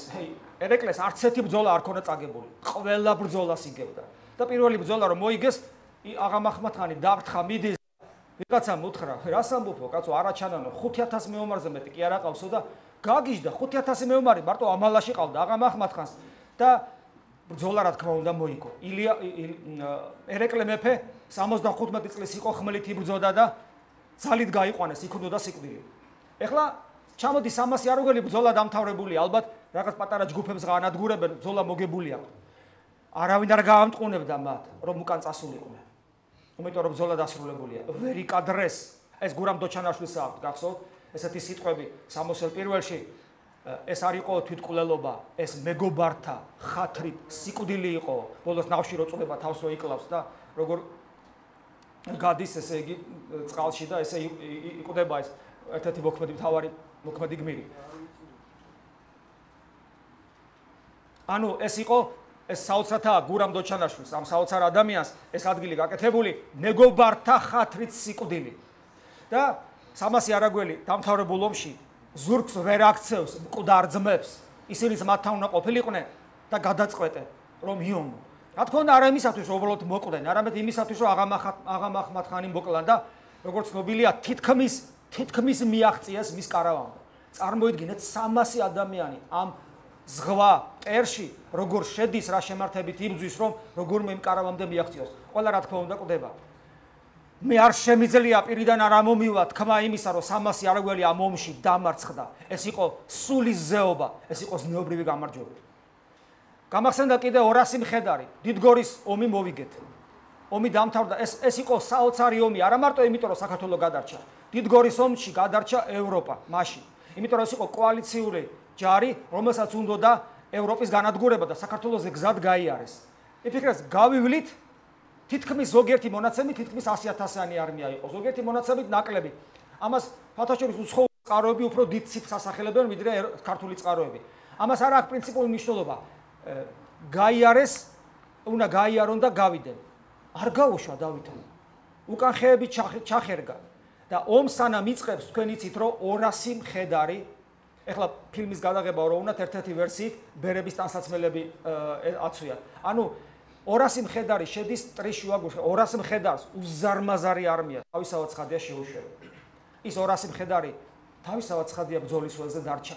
ბრძოლა 3 საათში დამთავრდა, ქართველებმა მოიგეს და საქართველოს გადარჩა და ევროპას გადარჩა მაშინ. წარმოიდგინეთ იმ 200 მხედრის მდგომარეობა, როცა იციან, რომ უკან როგორი ძლევამოსილი სახელმწიფო უდგას დავითის სახელმწიფო სახით, მაგრამ რომ იციან, რომ 100%-იანი იქ დარჩებიან. მე გეკითხებით, ის 200 მხედარი წაგებულია? გეკითხებით, წაგებულია ის 200 მხედარი დამარცხებულია? და რაც შეეხება რინგის ამბავს, ისევ რინგზე დავბრუნდა ბოლო-ბოლო რაღაც ხონა გავაკეთო მეც. მე მითხრეს რომ იცი რა თეოდორე ბატონო შენ თუ ეხლა აქ ამ ესე იგი ამ კუნთების მთას არ შეებრძოლები აი ამ ხალხს უყოლას დავხრიტავთ აი ესე დაგხრიტავთ ამიტომ ჩვენ გვინდა მოვაწყოთ სანახაობა ისის გაკეთამაშება ამაზე ფულია დადებული და სამაგეროთ ეს ხალხი გადარჩება და შენ იქ უნდა მოკვდე და მე გავედი და დავამარცხე და მოვკვდი ეს დამარცხებაა გეკითხები ანუ როდესაც მე რინგზე გავალ ამ ესე იგი კუნთების გორასთან აი ისე სულელურად და კარგათაც გავილახები ან მოკვდები რა თქმა უნდა სულელი ვარ და დამარცხებულიც ვარ მაგრამ თუ მე იქ იდეის გამო გავდივარ იმ იდეის გამო რაც ეგან იგაურად შევქმედი რომ მე თქვენთვის მოუკვდები რომ თქვენ არ დაგხრიტონ მაშინ თავისთავად ცხადია გამარჯვებული ვარ ისე როგორც გრიგოლ ფერაძე ჩვენი ხო იცით წმინდა გრიგოლ ფერაძე ოსვენციმის ბანაკში ორი ვერსია ან ძაღლებს დააგლეჯინეს ან აირის კამერაში გაგუდეს იმის გამო რომ ებრაელ ადამიანს გამოეკომა ამიტომ დაიჭირეს და შემდეგ იქ თვითონ ბანაკში მრავალშვილიანი თუ არ ვთქვი ებრაელის მაგივრად შევიდა ხო ესეც ვიცი ან ჟორდანიას შესახებ გახსოვთ ხო წყალში რომ პატარა ბავშვს მისცა თავისი საცურაო კოსტუმი ანუ ჩვენ ვხედავთ უამრავ მაგალითს სადაც ადამიანი ფიზიკურად კვდება მაგრამ არის გამარჯვებული ამიტომ ეს არგუმენტი იცი რა რომ ფიზიკურად მოკვდა და ამიტომ დამარცხდა და ეს არის თქვენი ქრისტიანობა სრულ კრახს განიცდის მაშინ როდესაც წარმოვაჩენთ რომ ადამიანი ბიომასა კი არ არის. დოსტოევსკი რას ამბობდა, იცით, ბიომასაზე? თუ ადამიანი უზნეოდ და უსულოდ ცხოვრობს, ეს ადამიანი გავს ხორცს, რომელსაც კბილები აქვს მხოლოდ. კბილებიანი ხორცი. ეს იყო დოსტოევსკის სიტყვები და ეს მართლაც ესეა, იმიტომ რომ ადამიანის ზნეობის გარეშე აღარ არის ადამიანი, ხოლო ზნეობრივი იდეისათვის სიკვდილი არ არის სიკვდილი, ეს არის გამარჯვება. ესეთი არის ადამიანი. ეხლა რაც შეეხება ზნეობრივ თავისუფლებას, როცა ვსაუბრობთ, ისე ხო არ დავიღალეთ? ჰა? არჩევნები ჩავატარებ. აი ესე ვიცი ხოლმე, დავიწყებ და ვეღარ ვჩერდებ. არა და ეხლა ჯერ ეს ერთი გვერდია და მეორე გვერდი და მესამე გვერდი მაქვს. ესე ვიცი ხოლმე, აქ რა წერია ეს კი არ არის. ეს ისია ტყილა, რომ ეს სინამდვილეში აქ კი არ ვკითხულობ. ეს მომაქვს რატო იცით, რომ თქვენ რო შეხედავთ, თვითონ აი უმუშავიაო კაცო, მოიტანაო ეს. ესე კი არ მოვიდაო. ამიტომ მომაქვს ეს თორე.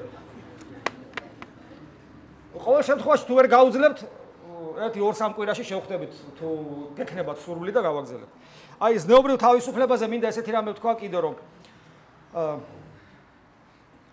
ესე თვლით ქრისტიანობაში რომ უმაღლესი თავისუფლება არის ზნეობრივი საკითხით, არის თავისუფლება ბოროტებისაგან და აქ ჩდება კითხვა იმ წამსვე. აი ნახეთ, თავისუფლება ბოროტებისაგან. გასაგებია, როცა ვიღაცა უნდა დახვრიტონ, სამშობლო უნდა გაგვანადგურონ, გავინადგურონ და ასე შემდეგ, აქ რა თქმა უნდა გასაგებია, ცალსახად ბოროტება რა არის და თუ ეს განადგურება, ბრძოლა, ომი არ არის, მაშინ ბოროტება რა არის? რას ნიშნავს თავისუფლება ბოროტებისაგან?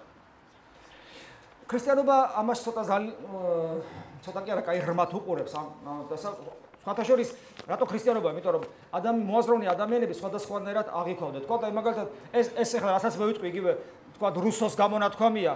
რუსო ესე ამბობდა რომ ადამიანი არის სუფთა დაფა. ეხლა რუსო საერთოდ განმანათლებლები თქვა თავის დროზე როცა წამოვიდნენ, როცა ადამიანის შესახებ სხვანაირად დაიწყეს ფიქრი და მსჯელობა ქრისტიანობის გარეშე, ხო?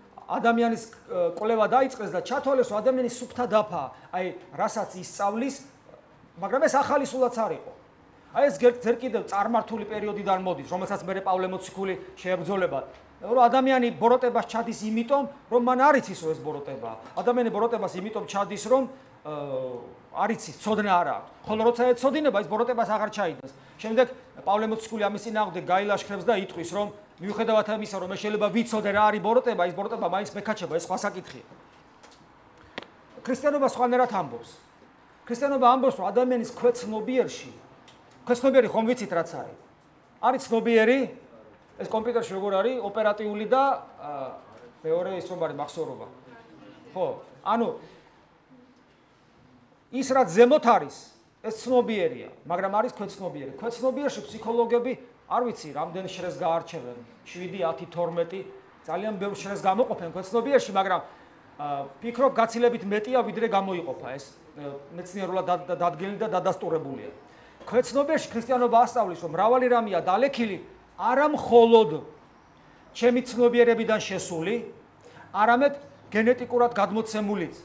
ზოგი შეიძლება ამით გაღიზიანდეს, გენეტიკურად არა ისა. არის, აი მაგალითად ესე იგი, ხედავ შვილს, ჯერ რო შეხედავ, მშობლებს შეხედავ, როგორ გავს. გავს, თვალი გავს, ყური გავს. მერე შეხედავ ქცევებს, გავს. მანერებს, გავს. კაი არაფერი, გაიზარდა და ისეთი რაღაცების კეთება დაიწყო, ზედგამოჭრილი მამამისია იტყვის. თან ვინეუნება, ცოლეუნება, ზუსტად შენ გავს. ქმარიცევნება არა მე კი არა შენ გავს, ანუ მამა შენს გავს ეტყვის. ესია. ანუ აშკარად იგრძნობა ხოლმე რომ ბავში რაღაცა არის ისეთი, მათ შორის ნიჭიერება. მხატვარი, შვილის მხატვარი გამოვიდა, შვილის და ასე შემდეგ. ნიჭიერებაცა და უნიჭობას და მიდრეკილებებიცა და მანკიერებანი ძალიან ხშირად გენეტიკურად გადადის. ეს ნიშნავს იმას, რომ ადამიანი თავის მშობლებზე სხვა ბუნებრივია. ქრისტიანობა ასწავლის, რომ კაცობრიობა ერთი დიდი ხია, რომლის ძირი ადამიანია. ჩვენ ერთმანეთის რტოვები ვართ. როგორ შეიძლება რომ დიდი ხია იმის რტყვა ავიღო და მისი გენეტიკა განსხვავებული იყოს ვიდრე ფესვის. ერთ და იგივეა.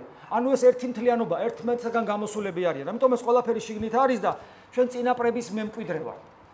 ეს ძალიან მნიშვნელოვანია რომ გვახსოვდეს. იმიტომ როცა ჩვენ საუბრობთ თავისუფლებაზე და თავისუფლება რადგან ზნეობრივი თვალსაზრისით არის თავისუფლება ბოროტებისაგან, უნდა ვიცოდეთ რომ ჩვენში გენეტიკურად დევს მიდრეკილება სიკეთისკენას და ბოროტებისკენას. აი მაგალითად თუ მამას მრისხანე ბუნება აქვს, აი ემოციურია, ადვილად ფეთქებადი ხასიათი აქვს, შეიძლება შვილზე გადავიდეს, ეს ცუდია. იმიტომ რომ ძალიან ხშირად ვერ მოთხოვს ადამიანი თავს და არაადეკვატური ხდება კონკრეტულ სიტუაციაში. ეს ცუდია, მას უნდა ადამიანი ებრძოლოს, რომ ეს დადგუნოს.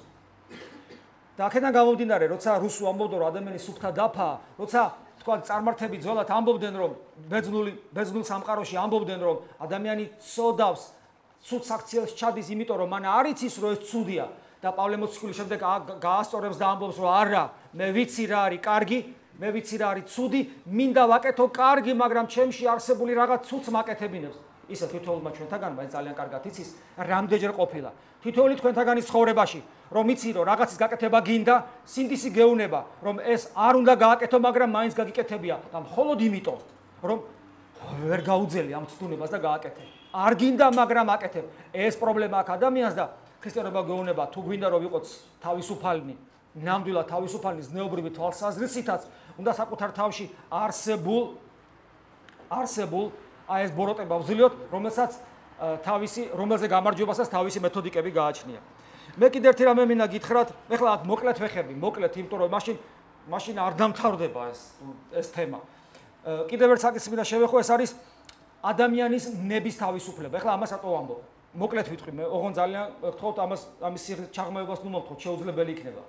ძალიან ხშირად საუბრობენ თავისუფლებაზე და გულისხმობენ თავისუფლებაში ადამიანის ნების თავისუფლებას.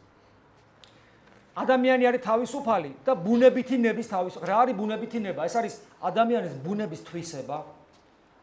ადამიანის თვისება როგორც ფსიქოსომატური არსებისა და სულიერი არსებისაც, ვისაც ესჯერა და წამს, ანუ ადამიანის ბუნების თვისებისა, რომელიც არის აქტიური ძალა და სამწუხაროდ რომელიც არის ჩაყენებული ჩვენი ფსიქოსომატური მოთხოვნილებების სამსახურში.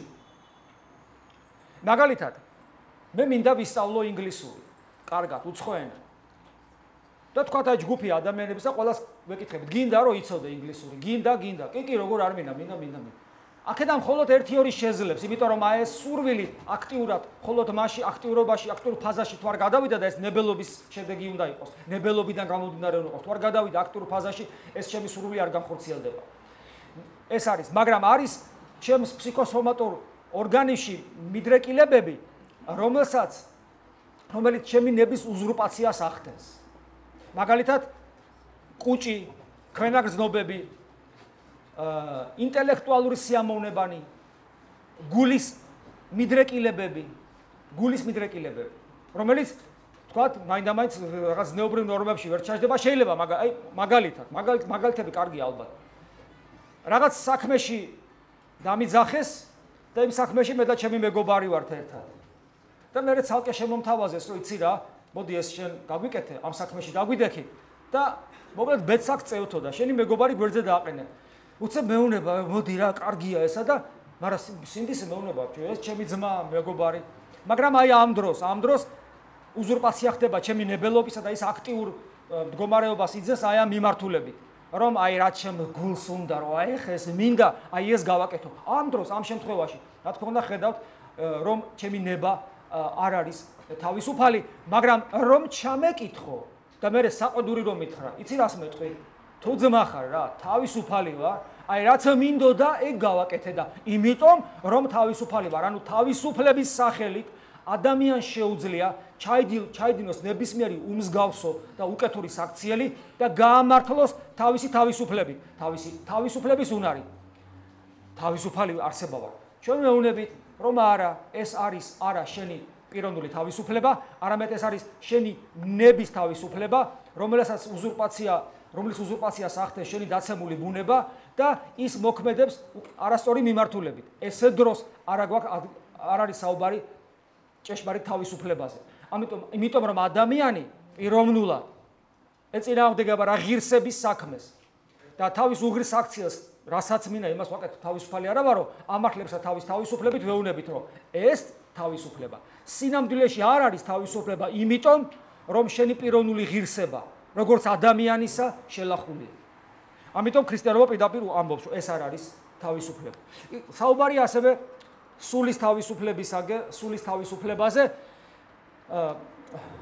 ქრისტიანობა ესე ამბობს ხო რომ სული აქვს ადამიანს სული არის ადამიანი არის ორ ნაწილები ფსიქოსომატური ცალკე და სული ცალკე ადამიანური არსი ორი ნაწილისაგან შედგება ну სხვა შემთხვევაში ამბობენ სამი ანუ სომატური ფსიქოლოგიური და ესე იგი პნევმატური ანუ სულიერი მაგრამ ზოგ შემთხვევაში ორ ნაწილად ყოფენ ამას პრინციპული მნიშვნელობა არ აქვს და აი სულის თავისუფლებაზე როცა საუბარი აქ არის საუბარი რაზე როცა სული ზეობს სხეულზე და ქვენაგრძნობებით აქ ეს იგივე ზნეობრივი თავისუფლებაც არის გარკვეული თვალსაზრისით არ წარიმართება და აქ საუბარი ბევრი შეიძლება მაგრამ მე ერთ რამეზე გავამახვილებ ყურადღებას ეს არის საოცარი სიტყვები ნეტარი ავგუსტინესი როცა ის თავისუფლებაზე საუბრობს ნეტარი ავგუსტინე იქ ესეთ რამეს ამბობს რომ დიდია თავისუფლების ხარისხი როცა ადამიანს შეუძლია რომ აღარ სწოდოს აი მაგალითად ეწეოდა თქვა თამბაქოს თავი დაანება ეხლა რაც არ უნდა მწეველთა კომპანიაში მოხდეს მინდა მაგრამ კი მინდა იმიტომ რომ მიჩეული მაგრამ არ მოვწე საჭესთან ზის და კაცო ყოველ სხვა მძღოლის ცოტა ისე ექსპრესიულ აქციელზე და იმაზე იგინება ხო ცუდია გადაწყვიტა რომ არ გააკეთოს და სულ პირში აქ მომდგარი ეს ბინძური სიტყვა მაგრამ არ გააკეთებს მას შეუძლია მიდრეკილება აქვს მემთვრალეობისკენ მაგრამ უნდა კიდევაც მაგრამ არ დალევს და ასე შემდეგ ანუ ადამიანმა ისე გაიძლიერა ნებელობა რომ შეუძლია რომ აღარ სწოდოს ეს არის უმაღლესი ერთ-ერთი მაღალი ხარისხი და დიდი ხარისხი თავისუფლებისა მაგრამ უდიდესიაო თავისუფლება ნეტარი ავგუსტინე ამბობს რომ ადამიანს უკვე აღარ შეუძლია რომ სწოდოს ანუ როგორც არ უნდა შეხვეწვა ვერც შეიგინება ვერც გამოთრება ვერც აი რაღაცა არაფრით არ შეუძლია აი იმაში როა რეკორდია ხო ქვას რო ისვრის ну არ შეუძლია ამ კაცს ეს ქვა გადააგდოს რა აღარ თუ შეაგინება შეუძლია ისი არ შეუძლია აღარ შეუძლია ადამიანს რაიმეს ჩადენა ფოტოშორეს ეს ამაში მაინდამაინც რელიგიურობა საჭიროსულაც არ არის ეს რელიგიურობა თუ ყველაფერს მოერევი საკუთარ თავში ადამიანი შეიძლება იყოს არარელიგიური ათეისტიც კი მაგრამ ამგვარი გამარჯვებების მიღწევა გარკვეულ ფლანგზე შეუძლია მაგალითად ჩვენ ალბათ ვიცნობთ ალბათ ჩვენს ოჯახში ჩვენს სანათესაოში ადამიანებს ჩვენს მშობლებს ბებიებს ბაბუებს რომლებსაც შეიძლება რწმენა არასოდეს არ ქონია და არც აქვთ მაგრამ ვერავითარ შემთხვევაში ვერ მოახერხებენ იმას რომ მოიპარონ ვიცნობთ ჩვენს დედებს ბებიებს ასევე რომლებსაც აზრის დონეზეც კი არ შეეძლოთ არასოდეს ქმრის ღალატი და მე მინახია ქართველი მამაკაცები ასაკოვანი ადამიანები რომლებსაც აზრის დონეზეც კი თავისი მეუღლებისათვის არასოდეს უღალატია ესეთი თაობა დიდნელა მიდის ანუ შესაძლებელია რომ ადამიანმა რაღაც მანკიერებაზე გაიმარჯვოს და ღირსეულად იცხოვროს არ შეუძლია რომ ცოდვა ჩაიდინოს ადამიანს ამის უნარი აქვს და ძალიან საინტერესოა რა თქმა უნდა დაიღალეთ ხო ეხლა ერთი საკითხი დამჩა ეს ძალიან საინტერესოა და ეს არის პიროვნული თავისუფლება აი ამდენი ატო ვილაპარაკე იცით ესე იგი წარმოიდგინე ამდენი ვილაპარაკე და მხოლოდ ერთი მიზნით რომ აი ამ საკითხამდე მივსულიყავ პიროვნული თავისუფლება რომლის გააზრების გარეშეც ვერ მივხვდებით ქრისტიანობას რა დამოკიდებულება აქვს თავისუფლებისადმი და თუ ამას ვერ გავიგებთ მაშინ ჩვენთვის ქრისტიანობა დარჩება რაღაც ბნელ ინსტიტუტად რომელსაც არანაირი კავშირი თავისუფლებასთან ბედნიერებასთან სინათლესთან სიყვარულთან არ აქვს და მე ვესწრები დაგანახოთ ქრისტიანობის დამოკიდებულება თავისუფლებასთან როგორია და მე თქვენ განსაჯეთ პირველ რიგში თავისუფლება გამომდინარეობს საიდან ადამიანში რომ ადამიანისადმი დამოკიდებულება ადამიანისადმი ხედვა ქრისტიანობაში არის საოცარი ქრისტიანობა ამბობს ადამიანზე შემდეგს ანუ ქრისტიანული ანთროპოლოგია არის მოძღვრება ადამიანის შესახებ ქრისტიანული ანთროპოლოგია ადამიანის შესახებ არის აბსოლუტურად უნიკალური ეხლა როგორ უყურებს ქრისტიანობა ადამიანს? ქრისტიანობა ესე ამბობს, ადამიანი არის არსება, რომელსაც გააჩნია თავის წიაღში ყველაფერი, რაც არის სამყაროში. სამყაროში არის ატომები, ელექტრონები და შემდეგ. არის ეს ადამიანში არის. ადამიანში არის მინერალური სამყარო, კრისტალები და შემდეგ. ანუ ეს ორგანიზებული ატომური და მოლეკულური სისტემა. ადამიანში არის ეს არის. ადამიანი არის სამყაროში არის ბიოლოგიური ციცოცხლე. არის ადამიანში ეს, არის ადამიანში. ადამიანს აქვს უკვდავი სული. სამყაროში არიან არსებები, რომელსაც უკვდავი სული აქვს, მაგრამ არა აქვს ფიზიკური სხეული. არის ანგელოზთა სამყარო. ანუ მიღმიერი სამყარო, რომელიც სადღაც იქ კი არ არის. ჩვენთან არის, მაგრამ ჩვენ მათთან კავშირის შესაძლებლობა შეზღუდული გვაქვს. ვისაც ეს წამს ქრისტიანობა ესე ამბობს. ანუ არის ეს ადამიანში, არის ისე რომ ადამიანის სული მსგავსი ანგელოზის სულის. მორჩა? არა.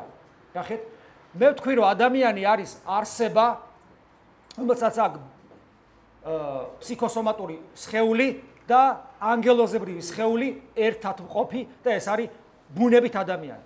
მაგრამ ეს არ არის მხოლოდ ადამიანი. ქრისტიანობა სხვა რამეს ამბობს კიდე.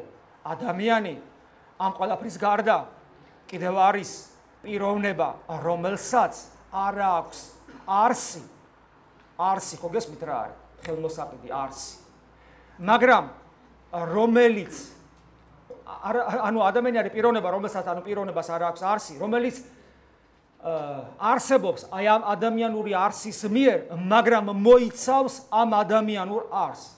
ანუ პნევმატურ, ფსიქოლოგიურ და სომატურ სხეულს ადამიანისას მოიცავს ადამიანის პიროვნება და არის პიროვნების საკუთრება. ეხლა ეს ცოტა რომ ეს თეოლოგიური თუ ფილოსოფიური ტერმინოლოგია რო გვერდზე გადავდოთ, მარტივად რო აგიხსნათ. ვისი ხელია ეს? თეოდორესი, ხო? ესეც. ჩემი ნებისმიერი სხეულის ნაწილი არის ჩემი საკუთრება. ეხლა გადავიდეთ ცოტა სიღრმეში შევიდეთ. ვისი ღვიძლია? ღვიძლია აქეთ არის, ხო? ვისი ღვიძლია? ჩემი. ვისი გულია ეს? ჩემი. ვისი ტვინია? ჩემი. მე მეკითხები ხოლმე ხანდახან ჩემ სულიერ შვილებს. შენ ეკუთვნი გულს? აი გეკითხებით. შენ ეკუთვნი გულს თუ გული გეკუთვნის შენ?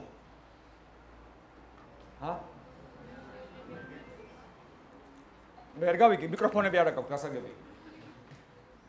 თუ იტყვი რომ გულს ვეკუთვნი მეცდები და როცა ადამიანები და თუ შენი თავის იდენტიფიკაცია მოახდინე გულთან, ამას შეიძლება რა მოყვეს, იცით?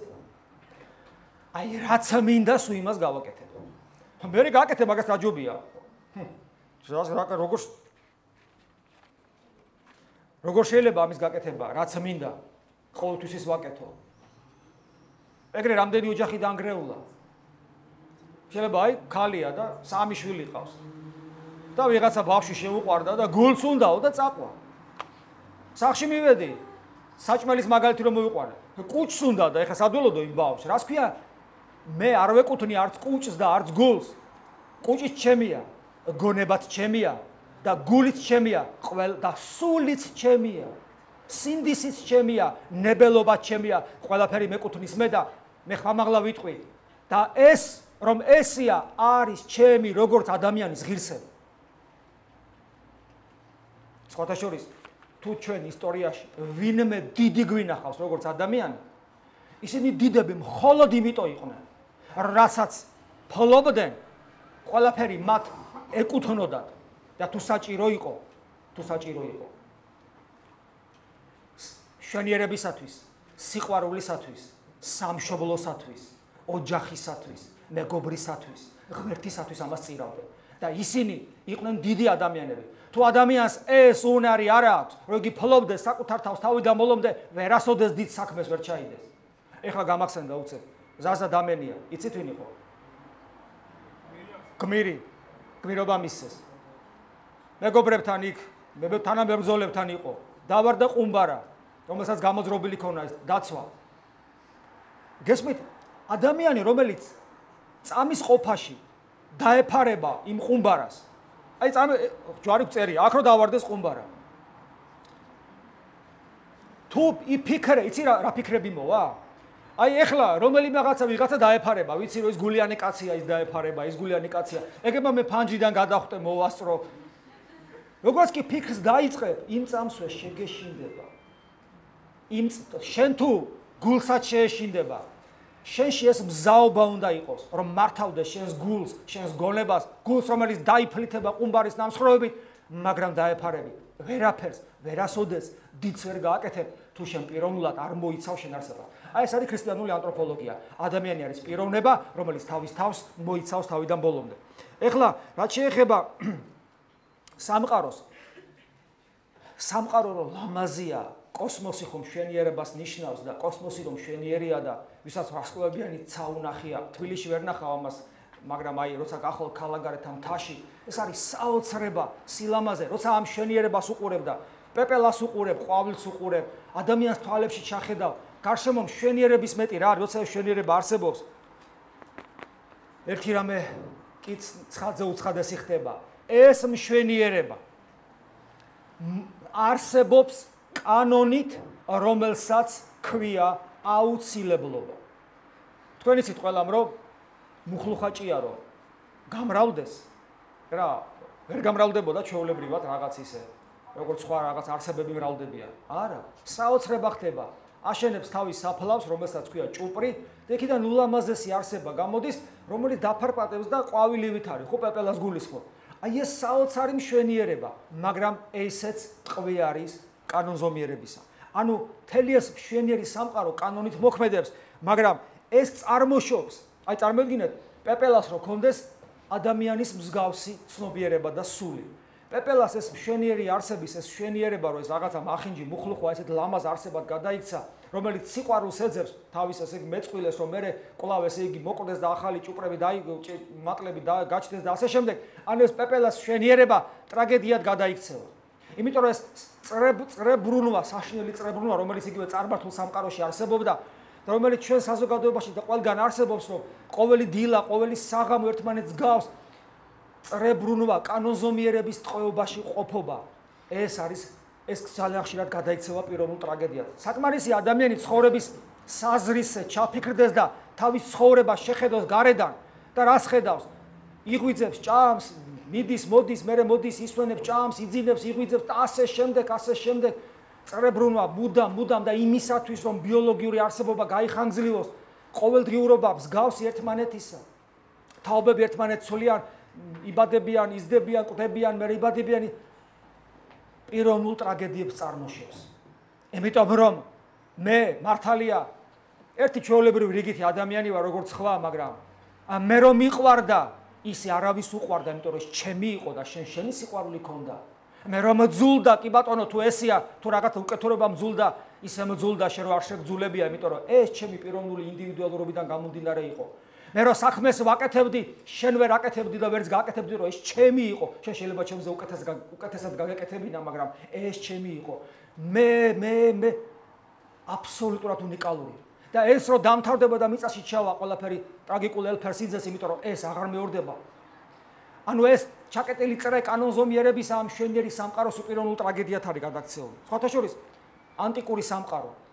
ჩვენ ვიცით როგორ იდგებოდა სპექტაკლები, ტრაგედიები იდგმებოდა. და არა მარტო ანტიკური სამყარო, მე უკვე ევროპაშიც ხო. და ასე შემდეგ ჩვენ ახლა ამის მაგალითებს აღარ მოვყვებით, როდესაც ტრაგიკულ პიესებს წერდნენ ანტიკურ სამყაროში, შემდეგ იგივე შექსპირი და ასე შემდეგ. რატო იყო ეს? ახლა შექსპირს არ შეეძლო სხვა რამეს დაეწერა, კი წერდა, მაგრამ აი პიესები რატომ არის ტრაგიკული? რატომ არის? იმიტომ რომ აი ამ სამყაროს მშვენიერი, მოდი ასე ვთქვა, მშვენიერი სამყაროს მიჯაჭვულობა კანონზე, დეტერმინირებული სამყაროს, რომელიც მხოლოდ აუცილებლობის კანონით მოქმედებს, პიროვნება ყოველთვის დაჩაგრულია და პიროვნული ბედნიერებისათვის ადგილი თითქოს არ არის და ეს ტრაგედიები კიდევ იგივე ქართულ მწერლობაშიც, ყაზბეგში არის ამის მაგალითები, პიროვნულ ამბოხს იწვევს. არ მინდა მე ეს კანონზომიერება, ვერ ვეგუები მე ამას. ეს ჩემს საოცარ ღირსებას ადამიანისას შლახავს. ეს არის ეს მდგომარეობა ადამიანს და იმიტომ რომ ადამიანის თავისუფლება არის შეზღუდული. როცა ადამიანის თავისუფლება რაღაცნაირი ფორმით იზღუდება, ადამიანი თავს დაჩაგრულად გზნობს და მას სამართლიანი ამბოხი უჩნდება. და საინტერესო ერთი რამ, რომ ბერძნულად სიტყვა პიროვნება ესე გამოითქმის პროსოფონ. ლათინურად არის პერსონა. პროსოფონ პიროვნებასთან ერთად უპირველეს ყოვლისა მისი პირველადი მნიშვნელობა არის ნიღაბი. რა საოცარია წარმოიდგინეთ. საოცარია და როდესაც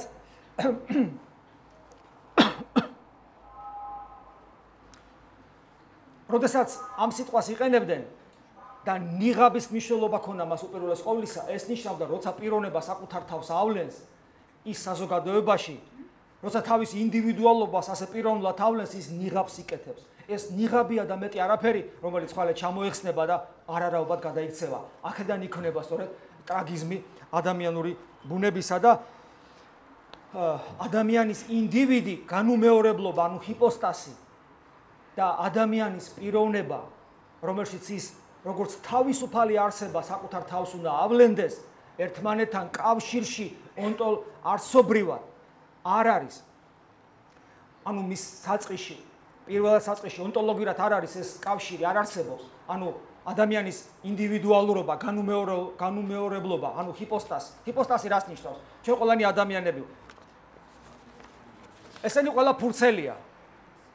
ეს არის ყველა ფურცელი, მაგრამ ზოგადად ფურცელი არ არსებობს. არსებობს ეს ფურცელი და ეს ფურცელი. თქვენ რო გაწამებთ ახლა ამ ფურცლებს. ეს ფურცლები არსებობს, მაგრამ ზოგადად ფურცელი არ არსებობს. ზოგადად ადამიანი არა. ეს თითოეული ადამიანის ინდივიდუალურობა არის კიდევ ვიმეორებ, განუმეორებელი ინდივიდუალურობა არის ჰიპოსტასი ადამიანისა, მაგრამ პიროვნება იგივე ნიღაბი იყო. აი ეს რეალობა არსებობდა, ეს ამ რეალობით ცხოვრობდა კაცობრიობა წარმართული მსოფლმხედველობის დროს და მაგრამ უნდა ითქვას, რომ ქრისტიანობამ სხვა რამე შემოგთავაზა. და რასაც ახლა მე გეტყვით, არის საკუთრივ ქრისტიანობის დამსახურება. ქრისტიანობამ რა გააკეთა, იცით? ადამიანის ინდივიდუალურობა, განუმეორებლობა, რომელსაც ესე ვეტრფი და ვებღაუჭები და არ გვინდა რომ ის გაქრეს, სამუდამოდ დაუკავშირა პიროვნებას და იდენტური გახადა ეს ორი მცნება. ეხლა ეს რას ნიშნავს და რას მაძლევს მე? ეს მაძლევს შემდეგს, რომ და უბრალოდ საიდან გამომდინარეობს ეს? ქრისტიანობამ ესე მოინდომა და გააკეთა, რაც არავინ არ იცოდა აქამდე. ეს არის აბსოლუტურად ქრისტიანობის დამსახურება, ვინც ქრისტიანობის ისტორიას შეისწავლის, ამაში დარწმუნდება. ახლა მე ამას ქრისტიანობის ისტორიის გაკვეთის ხوار ჩავატარებ, მაგრამ ეს.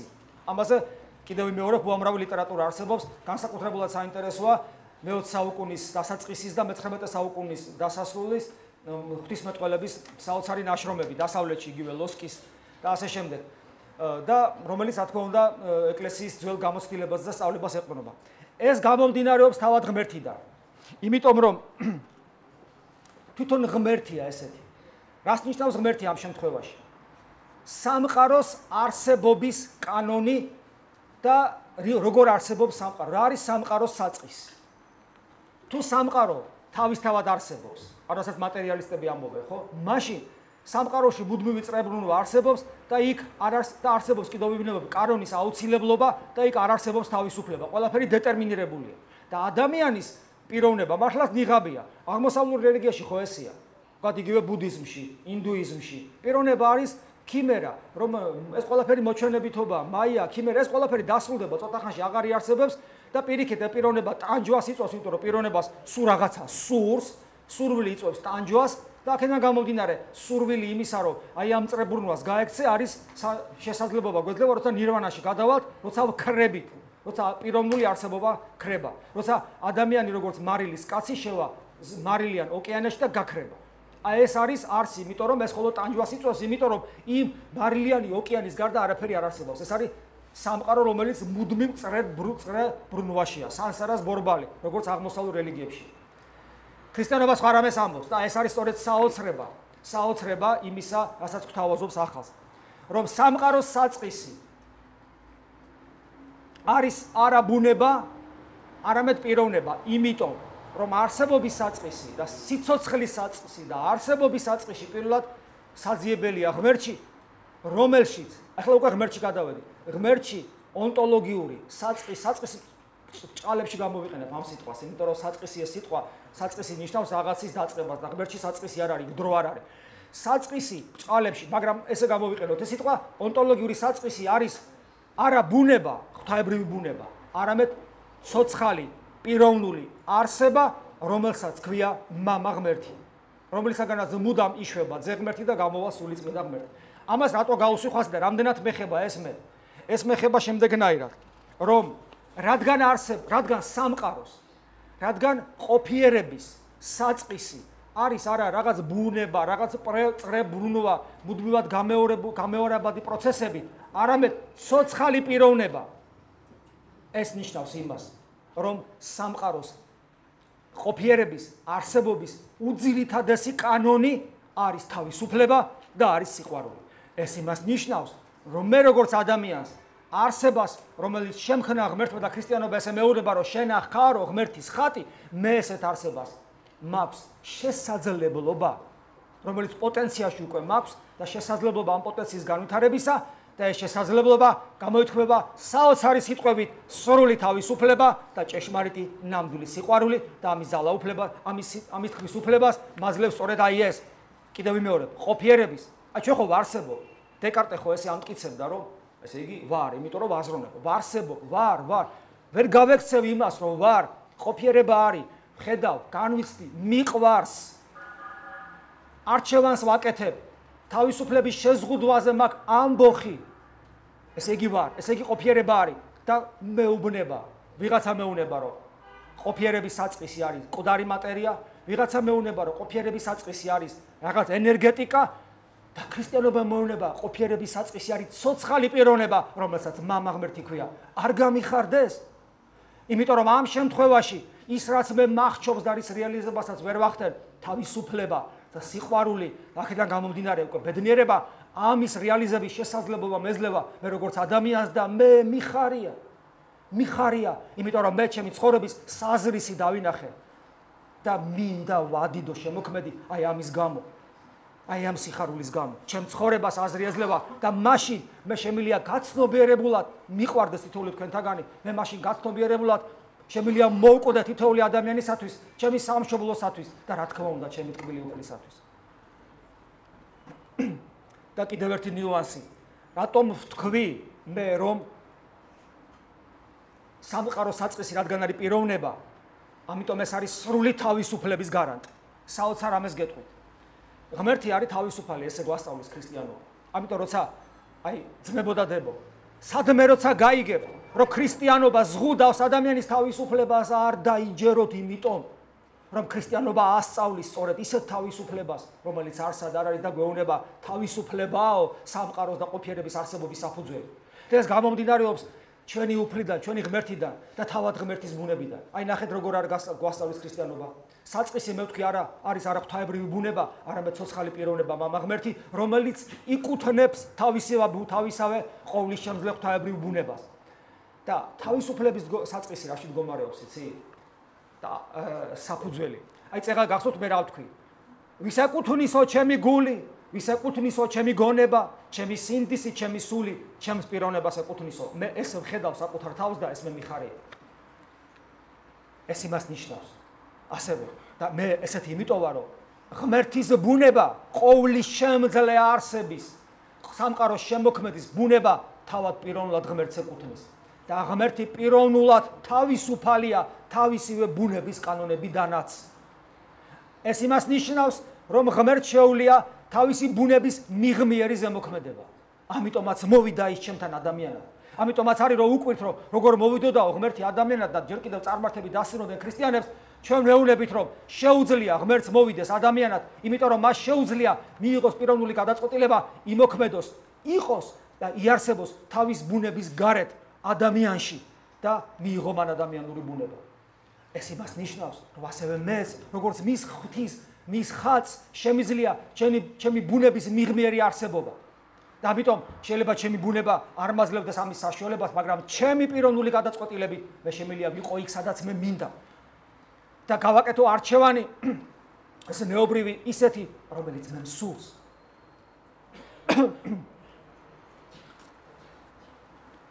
მამაო, ეგ ყველაფერი გასაგებია, მაგრამ ცოტა მიწაზე ჩამოგვიყვანე რა ადამიანი იტყვის. აბა კერძოდ აი საზოგადოება ერთად ვართ. ლაპარაკობ პიროვნულ თავისუფლებაზე. როგორ არის შესაძლებელი ვიყოთ თავისუფალი პიროვნულად აბსოლუტურად, როდესაც ჩვენ საზოგადოებრივი ურთიერთობებიდანაც თავისუფალი არა ვართ. მე წეგან მაგალითი მოგიყვანეთ მუსიკისა. გახსოვთ, ჩვენ ერთად უსმენთ. მოცარტი შეიძლება ბევრს არ მოგეწონათ ახალგაზრდები ხართ. მაგალითად მოვისმინოთ ვინ? ბობ დილანი მოვისმინოთ. გიყვართ ბობ დილანი? თუ არ თქვა, ახლა არ ვიცი თუ არ გადამრიგე. რობერტ პლანტი გიყვართ? მაგარია ხო? ძალიან მაგარია. ძალიან მაგარი და ასე შემდეგ.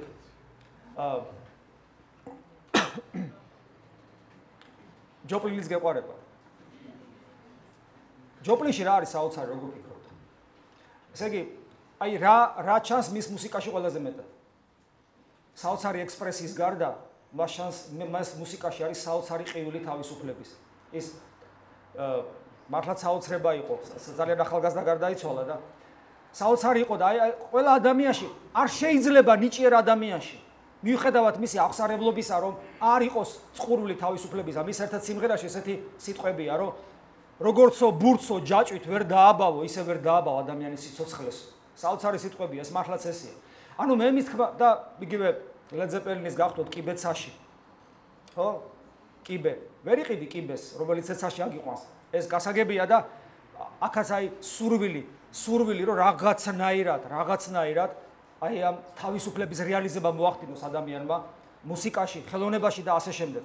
და აი, როდესაც ჩვენ მუსიკაზე ვსაუბრობდით, ესეთი რამე ვთქვით, რომ ჩვენ რო ვზივართ და უსმენთ მუსიკას, ვართ ერთად, მაგრამ აბსოლუტურად თავისუფალი ჩვენს აღქმაში მუსიკის.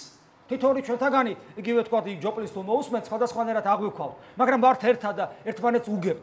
შესაძლებლობა არსებობს ერთობისა და პიროვნული თავისუფლებისა. თუ ეს შესაძლებლობა მუსიკაში არსებობს, ცხოვრების საზრიში არ შეიძლება არსებობდეს, რა თქმა უნდა შეიძლება არსებობდეს, მაგრამ არის ერთი რამე, მაინც შეიძლება ითქვას, თავისუფლება პიროვნული და ერთობა გარკვეულ პრობლემებს ქმნის მთელ რიგ საზოგადოებაში.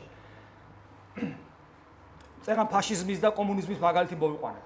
თუ საზოგადოებაში გაბატონებულია იდეოლოგია, როგორიც არ უნდა იყოს ის, ფაშისტური, კომუნისტური, ლიბერალური და გრებავთ ქრისტიანული, სადაც იდეა ხდება იდეოლოგია, იდეის გარეშე ღმერთმა უგვაცხოვოს. იდეის გარეშე მე ცხოველობა არ მინდა. მე მინდა იდეური ვიყო, მაგრამ სადაც იდეა ხდება იდეოლოგია, რომელიც უზურპაციას ახდენს ადამიანის თავისუფლებისა, რომელიც ძალადობს ადამიანზე, ის ყოველთვის ბოროტებად გადაიქცევა. კიდევ მეორე, როგორი სახელითაც არ უნდა იყოს, ეროვნული სიყვარული გადაიქცევა ფაშიზმად, ადამიანის თანასწორუფლებიანობა გადაიქცევა კომუნიზმად, ხოლო ქრისტიანული სიყვარული გადაიქცევა ინკვიზიციად. ანუ არ შეიძლება იდეოლოგიად გადაიქცეს, მაგრამ ეს რეალობა არსებობს. ჩვენ ხედავთ საზოგადოებაში ამას. ჩვენ ხედავთ, ეს იგივე შეიძლება იყოს ლიბერალიზმი და შემდეგ. ჩვენ ხედავთ, რომ როგორც კი არის მცდელობა, რომ რამე იდეა გააბატონონ პრობლემის წინაშე დგები. და კაცობრიობის ისტორია სწორედ აი თავისუფლებისა და პიროვნული თავისუფლებისა და ერთიანობის ამ ორი ანტინომიის ბრძოლა არის. ერთმანეთთან შეუთავსებელს. და არის ესეთი პრინციპი. მონოლითი, კედელი და ამ კედელში ჩადებული აგური. სოფლიოს ისტორიაში რო გადახედოთ, ძალიან ბევრი ადამიანი, რომელიც იმპერიებს ქმნიდა, ფიქრობდა ესე, მე გავაერთიანებ მთელ სოფლიოს. და თვლიდა რომ სწორია და კარგია. იდეურადაც ფიქრობდნენ. და წარმოდგენილი ქონათ ესე, რომ ეს სოფლიო ერთი მონოლითია და თითოეული ადამიანი არის აგური ჩაკირული, რომლის თავისუფლების ხარისხი არის 0. და ჩვენ რა თქმა უნდა ეს არ უნდა გვინდოდეს. სხვათა შორის იმპერიულ დონეზე ცდილობდნენ, მაგრამ ქრისტიანული სწავლება ერთი საინტერესო. შემიძლია გითხრათ. ქრისტიანობაში არის ეს სწავლება. თუ ოდესმე კაცობრიობის ისტორიაში ეს იმპერიული ზრახვები, იქ ჩინგისხანიდან დაწყებული და კიდევ მანამდე და ასე შემდეგ, როცა იმპერიებს ქმნიდნენ, თუ ეს პრინციპი მთელი მსოფლიოს მასშტაბით განხორციელდა, ანუ რა პრინციპი? ერთიანობა მონოლითი, სადაც თითოეული ადამიანი არის მონოლითის აგური. კი ბატონო, დაცული. არავინ არ შეეხება, მაგრამ აი ესე იჯდება ჩაკირული იქნება იქ და ვერავინ ვერ ამოაზრობს. მას არ აქვს თავისუფლების რეალიზების საშუალება. თუ ოდესმე ესეთი საზოგადოება შეიქმნება, ეს იქნება გლობალურად განხორციელდება, ეს იქნება სამყაროს აღსასრულო. აი, იცით, ესქატოლოგიური სწავლება ქრისტიანობისა, როცა საუბარია ხოლმე ანტიქრისტეზე, ზოგი ფიქრობს, რომ ეს რაღაც უცნაური მისტიკაა, აქ საუბარი სწორედ ამაზეა. ესე იგი, თუ შეიქმნება ესეთი სისტემა, რომლის სათავეში იქნება უზურპატორი ერთი და თითოეული ადამიანი მხოლოდ აგურის როლს შეასრულებს ამ სისტემაში. აი წარმოიდგინეთ ეგრე ნაცისტური გერმანია და წარმოიდგინეთ მთელი სოფლიო ესეთია და ოღონ ადამიანის სულში არიან ჩამძვრალები, ფიქრის საშუალებიც კი არა გაქვს სხვანაირი და ბოლოს ვინც იფიქრა დახვრიტეს და ვინც არა და დაიმონეს. დამთავრდა. კაცობრიობა კარგავს თავისი აზრის არსებობისა და სხვათა შორის რატომ არის ესე? და მე საუბარია იცით აპოკალიფტურ მოვლენებზე ქრისტიანობაში, უფლის დიდების დაბრუნებაზე და სამყაროს გარდაცვალებაზე მარადისობაში. ეხლა რატომ არის ეს სწავლება და რას უკავშირდება? აქ ესეთი რამ არის, რომ ადამიანის თავისუფლება არის სამყაროს არსებობის, აი კიდევ ერთხელ მათ გასაგონად, რომლებიც გვაბრალებენ, რომ ჩვენ ესე იგი ქრისტიანობა ზღუდავს ქრისტიანობა კი არ ზღუდავს ადამიანის თავისუფლებას. შეიძლება ვინმე სასულიერო პირი ზღუდავდეს ადამიანის თავისუფლებას, მაგრამ არა ქრისტიანობა, იმიტომ რომ თუმე ვინმე თქვენთაგანის თავისუფლება შევზღუდე, ეს ნიშნავს იმას, რომ მე ქრისტიანობას მე თვითონ ვღალატო. ქრისტიანული სწავლება ესეთია, სამყაროს არსებობის აუცილებელი პირობა არის ადამიანის თავისუფლება. და რატო? ქრისტიანული სწავლება ესეთია, სამყარო შეიქმნა ადამიანისათვის. თუ ადამიანი არის თავალი ღირებულება სამყაროში. სამყარო ლამაზია, მაგრამ მკვდარია. მას ამ თვარეს მაგალითად, ხო? თვარეს. თქვათ, დიდი დათვის თანავარსკვლავეს, ირმის ნახტომის თანავარსკვლავეს, გალაქტიკას სიყვარული არ შეუძლია. ძალიან ლამაზია, მაგრამ დედამიწა ხომ მშვენიერია. და თუ ადამიანი გადავარდება სათამჯენიდან და ეტყვის, რომ გეხვეწები დედამიწა, არ დამამტრიო, მიყვარხარო, პასუხსაც არ გასცემს და დაამტრებს. ლამაზ სამყაროს სიყვარული არ შეუძლია, მხოლოდ ადამიანს შეუძლია სიყვარული. სამყარო ადამიანისათვის შეიქმნა, ესე როგორც უზარმაზარი სუფრა შეიძლება შეიქმნას და გაკეთდეს ნეფე პატაძლისათვის და ეს ყველაფერი თავის ყველაფრით ამ ორი ადამიანისათვის არის. ეხლა რატო ამბობ ამას? რატომ შეიქმნა ესეთი ტიპის სამყარო? ადამიანის თავისუფლებისათვის, იმიტომ რომ ადამიანმა მოახდინოს თავისუფლების რეალიზება, რომ გააკეთოს პიროვნული და ზნეობრივი არჩევანი, რა მინდა მე. ამისთვის ვარ მოსული მე, რომ ის კი არა რომ აი რამდენი ხაჭაპურს შევჭამ, თქვა როგორი ტიპის მანქანა მომწონს, გნებავთ როგორი ტიპის მუსიკა მომწონს, ამისთვის კი არა ვარ დაბადებული მე, ან როგორი კარიერა მექნება ცხოვრებაში. და დაბადებული ვარ იმისთვის, რომ სიკეთე ბოროტებას ყოველდღიური არჩევანი ნელა და ბოლო ჩამოვყალიბდე არსებად, რომელსაც პიროვნული არჩევანით უნდა სიკეთე. პიროვნული არჩევანით უნდა სიყვარული. და თუ თავისუფლების რეალიზება ამაში ხდება, თუ მე ამის საშუალება მომესპობა და აზრი აღარ აქვს მაშინ ჩემ არსებობას, მაშინ სამყაროს არსებობასაც აზრი არ აქვს. ამიტომ აქედან გამომდინარე, ესე იგი თავისუფლება არის ძალიან მნიშვნელოვანი და ის პირობები, რაც მე მაძლევს თავისუფლებას. როცა თქვა სახელმწიფოზე საუბრობდი, წეგან მეგობარმა თქვა, რომ კანონი აუცილებელია სახელმწიფოშიო, რა თქმა უნდა და კანონები უნდა იყოს ისეთი, რომ თითოეულ ადამიანს მიეცეს თავისი თავისუფლების რეალიზების საშუალება. როცა კანონები ესეთია, მაშინ სახელმწიფო კანონები კარგია. თუ კანონები ზღუდავს ამას, ეს ცუდია. ეხლა კიდევ ერთი რაღაცა, მეორე ვარიანტი ავიღოთ. ესე იგი, არ გვინა ერთობა და იყოს თითოეული ადამიანი ინდივიდუალურად თავისუფალი. მაშინ ესეთი ამის სიმბოლიკა არის ქვიშის მარცვლები ტომარაში, ან კენჭები.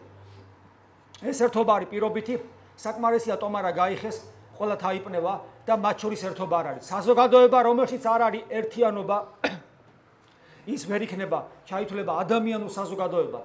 იმიტომ რომ ჩვენი რეალიზება ვერც აქ მოხდება. თუ ჩვენ შორის ერთობა არ არის, ჩვენ ვერ ვისწავლით სიყვარულს. ადამიანი როგორ სწავლობს სიყვარულს? დედა უყვარს, მამა უყვარს, ბებია უყვარს, და უყვარს, ძმა უყვარს, მეუღლე, შვილები, ერთობაში მეგობარი, მერე თანამშრომელი, თავისი მოქალაქე სამშობლო ეს ნელ-ნელა და ნელ-ნელა იზრდება ადამიანის სიყვარულის უნარი, საზღვრები იზრდება ნელ-ნელა. ერთობის გარეშე ეს შეუძლებელია. ამიტომ უკიდურესი ინდივიდუალიზმი ადამიანში კლავს სიყვარულს და მისი თავისუფლების რეალიზება მოხდება ერთი მიმართულებით, ეგოიზმის მიმართულებით. და ასევე ადამიანი აზრს კარგავს და ასევე ბოლოს რაც უნდა მეთქვა, ეს არის ანტინომია, რომ თავისუფლება და ერთობა როგორ შერიგდეს, ეს რიგდება როგორც უჯრედები ერთი ცოცხალი ორგანიზმისა და ეს შესაძლებელია. ეხლა ეს რაღაც მითიკი არ არის, რომ ან იქნება ესე ან არა. ეს შესაძლებელია, იმიტომ რომ ადამიანი არის ღვთის ხატი და ღმერთი როგორია ქრისტიანული სწავლებით. ქრისტიანული სწავლებით ღმერთი ესეთია. იგი არის ერთი ბუნებით, მაგრამ პიროვნულად სამი.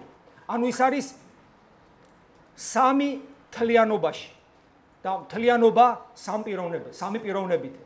ანუ ეს არის სამი პიროვნების უსასრულო სიყვარული ერთმანეთთან და სრულად მიკუთვნებულობა სხვა პიროვნებებს. მაგალითად, მამა ღმერთი სრულად აკუთვნებს თავს ძეს და სულიწმინდას.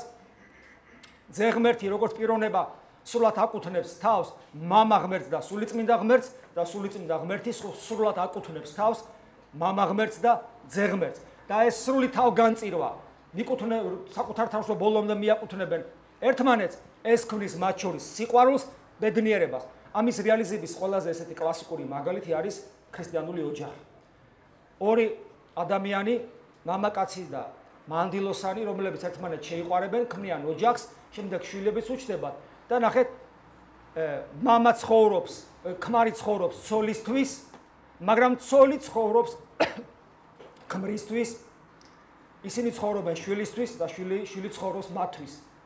როცა ეს სამება არის შეკრული ოჯახში, ოჯახი გადაიქცევა სამოთხედ სიყვარულისა და სკოლად სიყვარულისა და სრულ თავისუფლების და ერთიანობის შესაძლებლობის რეალიზებას იძლევა ესეთი ოჯახი.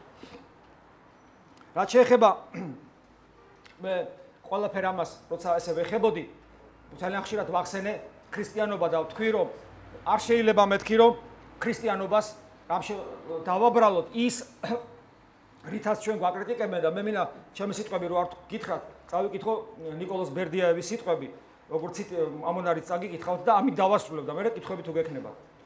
ადამიანები თავიანთვის თავისუფლებას მოითხოვენ. მათ არ სურთ, ანუ ჩვენ ადამიანებს არ გვსურთ, რომ ვინმე სიკეთის გაკეთება გვაიძულოს. არავის არ სურს, აბა სიკეთე გააკეთე, აბა ესე ქენ, ჩვენ თავისუფლებას მოვითხოვ, ასაც გვინდა ჩვენ იმას გავაკეთებ. ღმერთისაგან ბოძებული უზომო თავისუფლების შედეგისათვის კი თავად ღმერთს დებენ ბრალს. რატო? იმიტომ რომ თავისუფლება გვაქვს, მერე ჩვენ ამ თავისუფლებით ბევრ ამას ვაფუჭებთ და მერე ღმერთსკენ ხელს ვიშვერთ. რატომ შვები ასეო? ვინაა დამნაშავე იმაში, რომ ადამიანის ცხოვრება ბოროტებითაა ახსავს? ქრისტიანობა და ქრისტია დამნაშავე? ქრისტეს არასოდეს უსწავლებია ის, რის გამოც აკრიტიკებენ, არ უყვართ და უარყოფენ ქრისტიანობას. ბერდიაევი. აი ეს არის ჩემი ბოლო სიტყვა და თუ არ დაიღალეთ, შეგიძლიათ კითხვებიც დამისვათ.